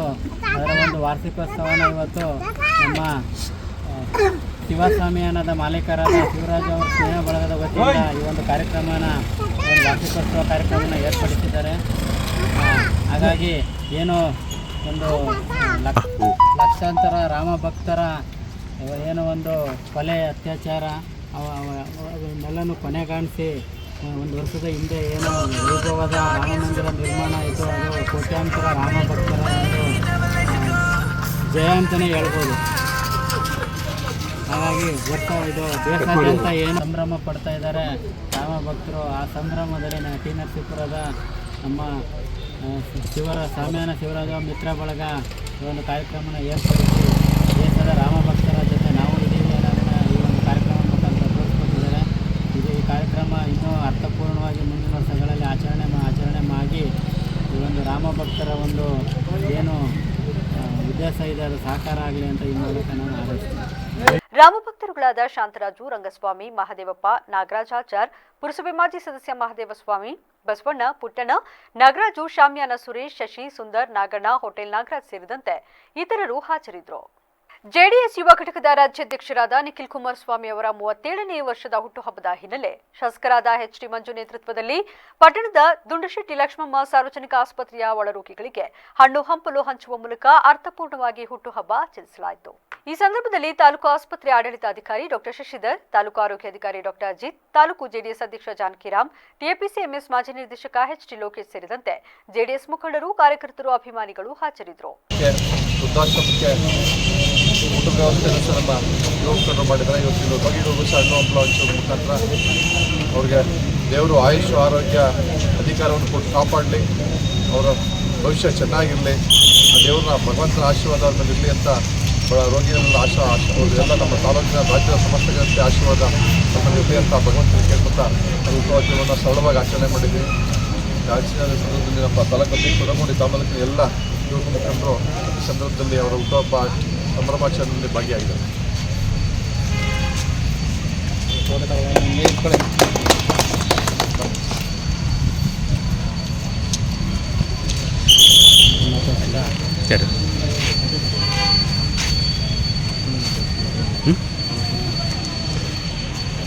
ಏನಿ ದಿವಸ ನಮ್ಮ ಯುವರಾಜ ಅಂತ ಏನು ಹೇಳ್ತೀವಿ, ಅವರು ನಮ್ಮ ಸನ್ಮಾನ್ಯ ಮಾಜಿ ಮುಖ್ಯಮಂತ್ರಿಗಳಾದಂಥ ಕುಮಾರಸ್ವಾಮಿ ಅವರ ಮಗನಾದ ನಿಖಿಲ್ ಕುಮಾರಸ್ವಾಮಿ ಅವರು ಇವತ್ತು 37ನೇ ಒಂದು ಕಾಂಗ್ರೆಸ್ ಪಕ್ಷದ ವತಿಯಿಂದ ವಿಶ್ವಶ್ರೇಷ್ಠ ನಿಜ ಶರಣ ಅಂಬಿಗರ ಚೌಡಯ್ಯ ಅವರ ಜಯಂತಿಯನ್ನ ಮಳವಳ್ಳಿ ಪಟ್ಟಣದ ಕಾಂಗ್ರೆಸ್ ಕಚೇರಿಯಲ್ಲಿ ಆಚರಿಸಲಾಯಿತು. ಬ್ಲಾಕ್ ಕಾಂಗ್ರೆಸ್ ಅಧ್ಯಕ್ಷ ದೊಡ್ಡಯ್ಯ ಹಾಗೂ ಸಿಪಿ ರಾಜು ನೇತೃತ್ವದಲ್ಲಿ ಅಂಬಿಗರ ಚೌಡಯ್ಯ ಅವರ ಭಾವಚಿತ್ರಕ್ಕೆ ಪುಷ್ಪಾರ್ಚನೆ ಮಾಡಲಾಯಿತು. ಈ ವೇಳೆ ಬ್ಲಾಕ್ ಕಾಂಗ್ರೆಸ್ ಅಧ್ಯಕ್ಷ ದೊಡ್ಡಯ್ಯ ಮಾತನಾಡಿ, ಅಂಬಿಗರ ಚೌಡಯ್ಯ ಅವರು 12ನೇ ಶತಮಾನದಲ್ಲಿ ವಚನದ ಮೂಲಕ ಹೆಸರುವಾಸಿಯಾಗಿದ್ರು. ಗಂಗಾಮತ ಜನಾಂಗವನ್ನ ಎಸ್ಟಿ ವರ್ಗಕ್ಕೆ ಸೇರಿಸುವಂತೆ ಸಾಕಷ್ಟು ವರ್ಷಗಳಿಂದ ಹೋರಾಟ ನಡೆಸುತ್ತಿದ್ದ ಬಗ್ಗೆ ರಾಜ್ಯ ಸರ್ಕಾರದವರು ಕೇಂದ್ರ ಸರ್ಕಾರಕ್ಕೆ ಪ್ರಸ್ತಾವನೆ ಸಲ್ಲಿಸಿದರೂ ಅನುಮೋದನೆ ನೀಡುತ್ತಿಲ್ಲ. ಕೂಡಲೇ ಗಂಗಾಮತ ಜನಾಂಗವನ್ನ ಎಸ್ಟಿ ವರ್ಗಕ್ಕೆ ಸೇರಿ ಆರ್ಥಿಕವಾಗಿ ಪ್ರಬಲವಾಗಲು ಸರ್ಕಾರ ಮುಂದಾಗಬೇಕೆಂದು ಒತ್ತಾಯಿಸಿದರು. ಉಪಪಂಗಡಗಳನ್ನು ಎಷ್ಟಿಗೆ ಸೇರಿಸಬೇಕು ಅಂತ ನಾನು ಈ ಸಂದರ್ಭದಲ್ಲಿ ಸರ್ಕಾರಕ್ಕೆ, ಕೇಂದ್ರ ಸರ್ಕಾರಕ್ಕೆ ಮತ್ತು ರಾಜ್ಯ ಸರ್ಕಾರಕ್ಕೆ ಒತ್ತಾಯಪಡಿಸುತ್ತಾ ನಮ್ಮ ಜನಾಂಗವನ್ನು ಒಂದು ಶೈಕ್ಷಣಿಕವಾಗಿ, ಆರ್ಥಿಕವಾಗಿ ಮುಂದೆ ಬರಲು ಇದೊಂದು ಎಸ್ ಟಿ ಸೇರಿದ್ರೆ ಒಂದು ಅನುಕೂಲ ಆಗುತ್ತೆ ಅಂತ ನಮ್ಮೆಲ್ಲರ ಭಾವನೆ. ಅದಕ್ಕೋಸ್ಕರ ಸರ್ಕಾರ ಮೀನಮೇಷ ಎಣಿಸ್ದೇ ಪರಿಶಿಷ್ಟ ಪಂಗಡಕ್ಕೆ ಗಂಗಮತಸ್ಥ, ಬೆಸ್ತ ಮತ್ತು ಇತರೆ 38 ಉಪಜಾತಿಗಳನ್ನು ಸೇರಿಸಬೇಕು ಅಂತ ನಾನು ಈ ಸಂದರ್ಭದಲ್ಲಿ ಮನವಿ ಮಾಡ್ತಾ, ಈ ಸಂದರ್ಭದಲ್ಲಿ ಪುರಸಭೆಯ ಮಾಜಿ ಗಂಗರಾಜ್ ಅವರು, ನಮ್ಮ ಮುಖಂಡರಾದಂಥ SLN ಸೊಸೈಟಿ ಡೈರೆಕ್ಟರ್ ಚೌಡಪ್ಪ ಬಂದಿದ್ದಾರೆ ಮತ್ತು ಪುರಸಭಾ ಸದಸ್ಯರಾದಂಥ ಆನಂದ್ ಬಂದಿದ್ದಾರೆ, ಮಾರಳ್ಳಿ ಬಸವರಾಜು, ಮುಖಂಡರಾದಂಥ ಪ್ಲಸ್ ಸುನಿ ಮತ್ತು ನಮ್ಮ ಪುರಸಭಾ ಸದಸ್ಯರಾದಂಥ ಶಿವಸ್ವಾಮಿ ಮತ್ತು ಸವಿತಾ ವೆಂಕಟೇಶು ಮತ್ತು ನಮ್ಮ ಗಂಗಾ ಪರಮೇಶ್ವರಿ. ಕಾರ್ಯಕ್ರಮದಲ್ಲಿ ಬ್ಲಾಕ್ ಕಾಂಗ್ರೆಸ್ ಅಧ್ಯಕ್ಷ ದೊಡ್ಡಯ್ಯ, ಸಿಪಿ ರಾಜು, ಪುರಸಭೆ ಸದಸ್ಯರಾದ ಶಿವಸ್ವಾಮಿ, ಆನಂದ್ ಕುಮಾರ್, ಬಸವರಾಜ್, SLN ಸೊಸೈಟಿ ನಿರ್ದೇಶಕ ಚೌಡಯ್ಯ ಸೇರಿದಂತೆ ಹಲವರು ಹಾಜರಿದ್ದರು. ಮಾನವನಿಗೆ ಕಷ್ಟ ಬಂದಾಗ ದೇವರನ್ನ ನೆನೆದು ಪೂಜೆ ಸಲ್ಲಿಸಿದರೆ ನಮ್ಮ ಕಷ್ಟ ಕಾರ್ಪಣ್ಯಗಳು ಬಗೆಹರಿಯುತ್ತವೆ ಎಂದು ಮಾಜಿ ಶಾಸಕ ಕೆ ಮಹಾದೇವ್ ತಿಳಿಸಿದರು. ಪಿರಿಯಾಪಟ್ಟಣ ತಾಲೂಕಿನ ಪಂಚವಳ್ಳಿ ಗ್ರಾಮದಲ್ಲಿ 2ನೇ ವರ್ಷದ ಶ್ರೀ ಈಶ್ವರ ಸೇವಾ ಸಮಿತಿ ಮತ್ತು ಶ್ರೀರಾಮ ಭಕ್ತ ಮಂಡಳಿಯವರ ವತಿಯಿಂದ ಶ್ರೀರಾಮೋತ್ಸವ ಕಾರ್ಯಕ್ರಮದಲ್ಲಿ ಮಾತನಾಡಿದರು. ಗ್ರಾಮೀಣ ಪ್ರದೇಶದಲ್ಲಿ ಇತ್ತೀಚಿನ ದಿನಗಳಲ್ಲಿ ದೇವರಿಗೆ ಹೆಚ್ಚು ಪೂಜೆ ಮತ್ತು ರಾಮನ ಉತ್ಸವಗಳು ಹೆಚ್ಚಾಗಿ ನಡೆಯುತ್ತಿದೆ. ಈ ಹಿಂದೆ ರೈತರು ರಾತ್ರಿ ಮಲಗಿ ಬೆಳಗ್ಗೆ ಸೂರ್ಯೋದಯ ಆಗುವ ಮುಂಚೆನೆ ದನಕರುಗಳ ಮುಖವನ್ನ ನೋಡುತ್ತಿದ್ರು. ದನಕರುಗಳ ಮುಖವನ್ನ ನೋಡಿದರೆ ಒಳ್ಳೆಯದಾಗುತ್ತೆ ಎಂಬ ಭಾವನೆ ಇತ್ತು. ಇಂದಿನ ದಿನಗಳಲ್ಲಿ ದನಕರುಗಳು ಇಲ್ಲದೆ ನಮ್ಮ ಮುಖಗಳನ್ನು ನಾವೇ ನೋಡಿಕೊಳ್ಳುವಂತಾಗಿದೆ. ಅದೇ ರೀತಿ ದೇವರ ಅನುಗ್ರಹ ಇದ್ದರೆ ನಮಗೆ ಒಳ್ಳೆಯ ಶುಭವಾಗುತ್ತೆ ಮತ್ತು ನಮ್ಮ ಕಷ್ಟ ಕಾರ್ಪಣ್ಯಗಳು ಬಗೆಹರಿಯುತ್ತದೆ ಎಂಬ ವಿಶ್ವಾಸದಿಂದ ಹೆಚ್ಚು ದೇವಸ್ಥಾನಗಳಲ್ಲಿ ಭಕ್ತರು ಮತ್ತು ಸಾರ್ವಜನಿಕರು ಪೂಜೆಗಳನ್ನು ಮಾಡುತ್ತಾರೆ. ಇದೇ ರೀತಿ ಪಂಚವಳ್ಳಿ ಗ್ರಾಮದಲ್ಲಿ ಶ್ರೀರಾಮೋತ್ಸವ ಕಾರ್ಯಕ್ರಮ ಇನ್ನೂ ಅದ್ಧೂರಿಯಾಗಿ ಆಚರಣೆ ಮಾಡಿ ಭಗವಂತ ಎಲ್ಲರಿಗೂ ಒಳ್ಳೆಯದು ಮಾಡುತ್ತಾರೆ ಎಂದರು. ಭಗವಂತನ ಯಾವಾಗಪ್ಪ ಪ್ರಾರ್ಥನೆ ಮಾಡ್ತೀವಿ ಅಂತ ಹೇಳಿದ್ರೆ ಕಷ್ಟ ಬಂದಾಗ ಮಾತ್ರ. ನಮ್ಗೇನಾದ್ರೂ ಸಮಸ್ಯೆಗಳು, ಕಷ್ಟಗಳು ನಮ್ಮ ಮುಂದೆ ಕಾಡುವಾಗ ಅಯ್ಯೋ ಭಗವಂತ ನಾನು ಒಳ್ಳೇದು ಮಾಡ್ತೀಯ ಇಲ್ಲೋಪ್ಪ ಅಂತ ಕೇಳ್ತೀವಿ. ಚೆನ್ನಾಗಿದ್ದಾಗ ಯಾವ ಭಗವಂತನು ಕೇಳೋದು ಇಲ್ಲ, ಹೇಳೋದು ಇಲ್ಲ, ಅವನ್ನ ಸ್ಮರಣೆನೂ ಮಾಡೋದಿಲ್ಲ. ಇತ್ತೀಚೆಗೆ ಗ್ರಾಮೀಣ ಭಾಗದಲ್ಲಿ, ಗ್ರಾಮಾಂತರ ಪ್ರದೇಶದಲ್ಲಿ, ಹಳ್ಳಿಗಳಲ್ಲಿ ಭಗವಂತನ ನೆನೀತಕ್ಕಂಥ, ಭಗವಂತನ ಪೂಜೆ ಮಾಡ್ತಕ್ಕಂಥ, ಸ್ಮರಣೆ ಮಾಡ್ತಕ್ಕಂಥ ಕೆಲಸವನ್ನ ಮಾಡ್ತಾ ಇದ್ದಾರೆ. ಯಾಕೆ ಹಿಂದೆ ಮಾಡ್ತಾ ಇಲ್ವಾ ಅಂತ ಕೇಳ್ಬೋದಾಗಿತ್ತು. 40 ವರ್ಷದ ಹಿಂದೆ ಗ್ರಾಮಾಂತರ ಪ್ರದೇಶದಲ್ಲಿ ದೇವರ ಪೂಜೆ ಮಾಡ್ತಕ್ಕಂಥ ಹವ್ಯಾಸಗಳನ್ನು ಕಮ್ಮಿ ಮಾಡ್ಕೊಂಡು ಬಂದಿದ್ರು. ಅದಕ್ಕಿಂತ ಹಿಂದೆ ಕಾಯಕವೇ ಕೈಲಾಸ. ಒಬ್ಬ ರೈತ ಕಾರ್ಯಕ್ರಮ ಉದ್ಘಾಟಿಸಿ ತಾಲೂಕು ಗ್ಯಾರಂಟಿ ಅನುಷ್ಠಾನ ಸಮಿತಿಯ ನಿತಿನ್ ವೆಂಕಟೇಶ್ ಮಾತನಾಡಿ, ನಾವು ಮತ್ತು ಕಾಂಗ್ರೆಸ್ ಪಕ್ಷದ ಎಲ್ಲರೂ ಶ್ರೀರಾಮ ಭಕ್ತರೇ. ಬಿಜೆಪಿಯವರಿಗೆ ಮಾತ್ರ ಶ್ರೀರಾಮ ಒಬ್ಬರೇ ಅಲ್ಲ, ನಾವು ಹಿಂದೂಗಳು, ನಾವು ಸಹ ಶ್ರೀರಾಮ ಭಕ್ತರೇ, ನಾವು ಸಹ ಪೂಜೆ ಮಾಡುತ್ತೇವೆ. ದೇವರ ಅನುಗ್ರಹ ಇದ್ದರೆ ಎಲ್ಲವೂ ಒಳ್ಳೆಯದಾಗುತ್ತೆ. ಇದೇ ರೀತಿ ಮುಂದಿನ ದಿನಗಳಲ್ಲಿ ನಮ್ಮ ಸಹಕಾರ ಎಲ್ಲವೂ ಇರುತ್ತದೆ. ಅದ್ದೂರಿಯಾಗಿ ಇಂತಹ ಕಾರ್ಯಕ್ರಮಗಳು ಮೂಡಿ ಬರಲಿ, ಎಲ್ಲರ ಸಹಕಾರ ನೀಡುತ್ತೇನೆ ಎಂದರು. ವಾರ್ಷಿಕೋತ್ಸವ ಇಲ್ಲಿ ಏರ್ಪಡಿಸ್ಕೊಂಡು ಬಹಳ ಸಂತೋಷ. ಪಂಚವಳ್ಳಿ ಗ್ರಾಮದವರು ಈ ತಾಲೂಕಿನ ಈ ಕಾರ್ಯಕ್ರಮ ಯಾವ ತಾಲೂಕಿನ ಎಲ್ಲೂ ನಡೆದಿಲ್ಲ. ಈ ಗ್ರಾಮದಲ್ಲಿ ಶ್ರೀರಾಮನ ಭಕ್ತರು ಬಹಳ ಹೆಚ್ಚಿನ ಸಂಖ್ಯೆಯಲ್ಲಿ ಈ ಕಾರ್ಯಕ್ರಮ ಮೂಲಕ ಗೊತ್ತಾಗ್ತಾ ಇದೆ. ಈ ಸಂದರ್ಭದಲ್ಲಿ ನಾನು ಹೇಳೋದೇನಂದ್ರೆ, ಈ ಶ್ರೀರಾಮಗೆ ಬರೀ ಬಿಜೆಪಿಗೆ ಮಾತ್ರ ಸೀಮಿತ ಅಲ್ಲ, ನಾವು ಕಾಂಗ್ರೆಸ್ ಅವರು ಕೂಡ ಶ್ರೀರಾಮನ ಭಕ್ತರೇ. ನಾವು ಹಿಂದೂಗಳೇ, ನಾವು ಶ್ರೀರಾಮನ ಪೂಜೆ ಮಾಡ್ತೀವಿ, ಆರಾಧಿಸ್ತೀವಿ. ಅದು ಬರೀ ಬಿಜೆಪಿ ಮಾತ್ರ ಸೀಮಿತ ಆಗಿರುವಂತ ಭಗವಂತ ಅಲ್ಲ, ನಾವು ಕೂಡ ಶ್ರೀರಾಮನ ಭಕ್ತರೇ. ನಾವು ಶ್ರೀರಾಮನ ಆರಾಧನೆ ಮಾಡುವಂತ ಕೆಲಸ ನಮ್ಮ ಕಾಂಗ್ರೆಸ್ ಪಕ್ಷವರು ಕೂಡ ಮಾಡ್ತಾ ಇದೀವಿ, ಮುಂದಿನ ದಿನಗಳಲ್ಲೂ ಮಾಡ್ತೀವಿ. ಈ ಕಾರ್ಯಕ್ರಮ ಮಾಡ್ತಾ ಇರೋದು ಬಹಳ ಸಂತೋಷ. ಎಲ್ರಿಗೂ ಭಗವಂತನ ಅರಿವು ಮೂಡಿಸುವಂತ ಈ ಕಾರ್ಯಕ್ರಮ ಒಳ್ಳೆಯದಾಗಿ ಈ ಭಾಗದ ಎಲ್ಲ ಜನರಿಗೂ. ಈ ಸಂದರ್ಭದಲ್ಲಿ ಶಾಲಾ ಮಕ್ಕಳಿಂದ ವಿವಿಧ ಸಾಂಸ್ಕೃತಿಕ ಕಾರ್ಯಕ್ರಮವನ್ನು ಏರ್ಪಡಿಸಲಾಯಿತು. ಕಾರ್ಯಕ್ರಮದಲ್ಲಿ ಶ್ರೀ ಈಶ್ವರ ಸೇವಾ ಸಮಿತಿ ಮತ್ತು ಶ್ರೀರಾಮ ಭಕ್ತ ಮಂಡಳಿಯ ಗೌರವಾಧ್ಯಕ್ಷರಾದ ಕೆಪಿ ರಾಜು, ಅಧ್ಯಕ್ಷ ಕಿರಣ್ ಕುಮಾರ್, ಉಪಾಧ್ಯಕ್ಷ ಶಂಕರ್ ಕೆಪಿ, ಕಾರ್ಯದರ್ಶಿಗಳಾದ ರವಿಕುಮಾರ್, ಶಿವಕುಮಾರ್, ಸದಸ್ಯರಾದ ಲೋಹಿತ್, ಅರುಣ್ ಕುಮಾರ್ ಹಾಜರಿದ್ದರು. ಪ್ರತಿಭಟನಾಕಾರರು ಹಾಗೂ ಪೊಲೀಸರ ನಡುವೆ ಮಾತಿನ ಚಕಮಕಿ ನಡೆದ ಘಟನೆ ಮಳವಳ್ಳಿ ಪಟ್ಟಣದಲ್ಲಿ ನಡೆದಿದೆ. ಮಳವಳ್ಳಿ ಪಟ್ಟಣದ ತಾಲೂಕು ಕಚೇರಿ ಮುಂದೆ ಕಳೆದ ತಾಲೂಕಿನ ಮಲ್ಲಿಕ್ಯಾತನಹಳ್ಳಿ ಗ್ರಾಮದ ಗ್ರಾಮಸ್ಥರು ಹಾಗೂ ಕರ್ನಾಟಕ ರಾಜ್ಯ ಪ್ರಾಂತ ರೈತ ಸಂಘದ ವತಿಯಿಂದ 2 ದಿನಗಳಿಂದ ಹಕ್ಕುಪತ್ರ ನೀಡುವಂತೆ ಒತ್ತಾಯಿಸಿ ಪ್ರತಿಭಟನೆ ನಡೆಯುವ ವೇಳೆ ತಹಶೀಲ್ದಾರ್ ಲೋಕೇಶ್ ಮನವೊಲಿಸಿ ವೇಳೆ ಮಧ್ಯಪ್ರವೇಶಿಸಿದ ವೇಳೆ ಪ್ರತಿಭಟನಾಕಾರರು ಪೊಲೀಸರ ನಡುವೆ ಮಾತಿನ ಚಕಮಕಿ ನಡೆಸಿ ಕೆಲ ನಿಮಿಷ ಗೊಂದಲದ ವಾತಾವರಣ ನಿರ್ಮಾಣವಾಗಿತ್ತು. ಈ ವೇಳೆ ತಹಶೀಲ್ದಾರ್ ಲೋಕೇಶ್ ಅವರು 1 ತಿಂಗಳೊಳಗೆ ಹಕ್ಕುಪತ್ರ ನೀಡುವ ಭರವಸೆ ನೀಡಿದ ಹಿನ್ನೆಲೆಯಲ್ಲಿ 2 ದಿನಗಳಿಂದ ತಾಲೂಕು ಕಚೇರಿ ಮುಂದೆ ನಡೆಯುತ್ತಿದ್ದ ಪ್ರತಿಭಟನೆಯನ್ನ ಅಂತ್ಯಗೊಳಿಸಲಾಯಿತು.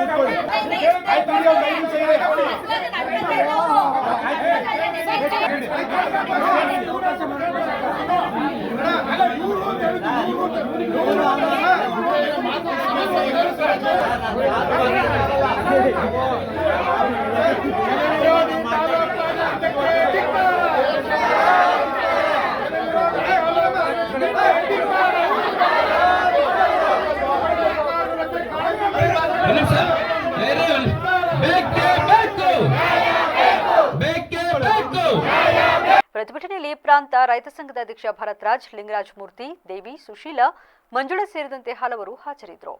ಭಟ್ಕಳ ತಾಲೂಕಿನ NH 66ರ ಕ್ವಾಲಿಟಿ ಹೋಟೆಲ್ ಹತ್ತಿರ ಟೆಂಪೋ ಮತ್ತು ಸರಣಿ ಬೈಕ್ಗಳ ನಡುವೆ ರಸ್ತೆ ಅಪಘಾತದಲ್ಲಿ ಓರ್ವ ವ್ಯಕ್ತಿ ಗಂಭೀರವಾಗಿ ಗಾಯಗೊಂಡಿದ್ದು ಹೆಚ್ಚಿನ ಚಿಕಿತ್ಸೆಗೆ ಮಣಿಪಾಲ ಆಸ್ಪತ್ರೆಗೆ ಕೊಂಡೊಯ್ದ ಸಂದರ್ಭದಲ್ಲಿ ಮೃತಪಟ್ಟಿದ್ದು 4 ಸಣ್ಣಪುಟ್ಟ ಗಾಯಗಳಿಂದ ಪಾರಾಗಿದ್ದಾರೆ. ಭಟ್ಕಳ ಮುಖ್ಯ ವೃತ್ತದ ಕಡೆಯಿಂದ ಬರುತ್ತಿದ್ದ ಟೆಂಪೋ ಒಂದು ಬೈಂದೂರು ಕಡೆ NH 66 ಹೆದ್ದಾರಿಯಲ್ಲಿ ಸಂಚರಿಸುತ್ತಿದ್ದಾಗ ಸ್ಟೇರಿಂಗ್ ತುಂಡಾದ ಪರಿಣಾಮವಾಗಿ ಚಾಲಕನ ನಿಯಂತ್ರಣ ಕಳೆದುಕೊಂಡು ಎದುರುಗಡೆಯಿಂದ ಬರುತ್ತಿರುವ ಸರಣಿ ದ್ವಿಚಕ್ರ ವಾಹನಗಳಿಗೆ ಗುದ್ದಿದೆ ಎಂದು ಹೇಳಲಾಗುತ್ತಿದೆ.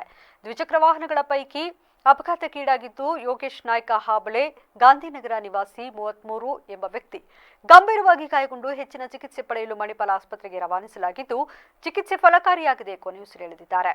ಭಟ್ಕಳ ಶಹರ ಠಾಣೆಯಲ್ಲಿ ಪ್ರಕರಣ ದಾಖಲಾಗಿದ್ದು ತನಿಖೆ ಮುಂದುವರೆದಿದೆ. ಈಗ ಮತ್ತೊಮ್ಮೆ ಹೆಡ್ಲೈನ್ಸ್. ಕಾಡಾನೆ ದಾಳಿಗೆ ವಿರುದ್ಧ ಸಾವು, ಸ್ಥಳಕ್ಕೆ ಸಂಸದ ಶ್ರೇಯಸ್ ಪಟೇಲ್ ಭೇಟಿ, ಸಾಂತ್ವನ, ಕುಟುಂಬಸ್ಥರಿಗೆ 15 ಲಕ್ಷ ರೂಪಾಯಿ ಪರಿಹಾರದ ಚೆಕ್ ವಿತರಣೆ. ಕೇರಳದಲ್ಲಿ ಕನ್ನಡಿಗರ ಮೇಲೆ ಆಗುತ್ತಿರುವ ದಾಳಿ, ದೌರ್ಜನ್ಯ ನಿಲ್ಲಬೇಕು, ಅಲ್ಲಿಯ ವ್ಯಾಪಾರಿಗಳು ಕನ್ನಡಿಗರ ಕುರಿತು ನಿಂದನೆ ಮಾಡಿ ಹಲವರ ಮೇಲೆ ಹಲ್ಲೆ ಮಾಡಿದ್ದಾರೆ. ಕನ್ನಡ ಸಾಹಿತ್ಯ ಪರಿಷತ್ ಹೋಬಳಿ ಅಧ್ಯಕ್ಷ ಕಳ್ಳಿಮುದನಹಳ್ಳಿ ವಿಜಯ್ ಕುಮಾರ್ ಒತ್ತಾಯ. ಕಾಂತಾರ ಚಿತ್ರೀಕರಣಕ್ಕೆ ಅನುಮತಿ ನೀಡುವ ಮೂಲಕ ಅರಣ್ಯ ನಾಶಕ್ಕೆ ಕಾರಣ, ಕಾನೂನು ಬಾಹಿರ ಅನುಮತಿ ಬಗ್ಗೆ ತನಿಖೆ ನಡೆಸಬೇಕು, ಕಾಂಗ್ರೆಸ್ ಮುಖಂಡ ಡಿಸಿ ಸಣ್ಣಸ್ವಾಮಿ ಆಗ್ರಹ. ಇದಾಗಿತ್ತು ಇಲ್ಲಿವರೆಗಿನ ನ್ಯೂಸ್ ಅಪ್ಡೇಟ್ಸ್. ನಿರಂತರ ಸುದ್ದಿಗಾಗಿ ನೋಡ್ತಾ ಇರಿ ವಿವಿಸಿ ನ್ಯೂಸ್. ಇದು ಜನರ ಧ್ವನಿ. ಸತ್ಯದ ಕಡೆ ನಮ್ಮ ನಡೆ.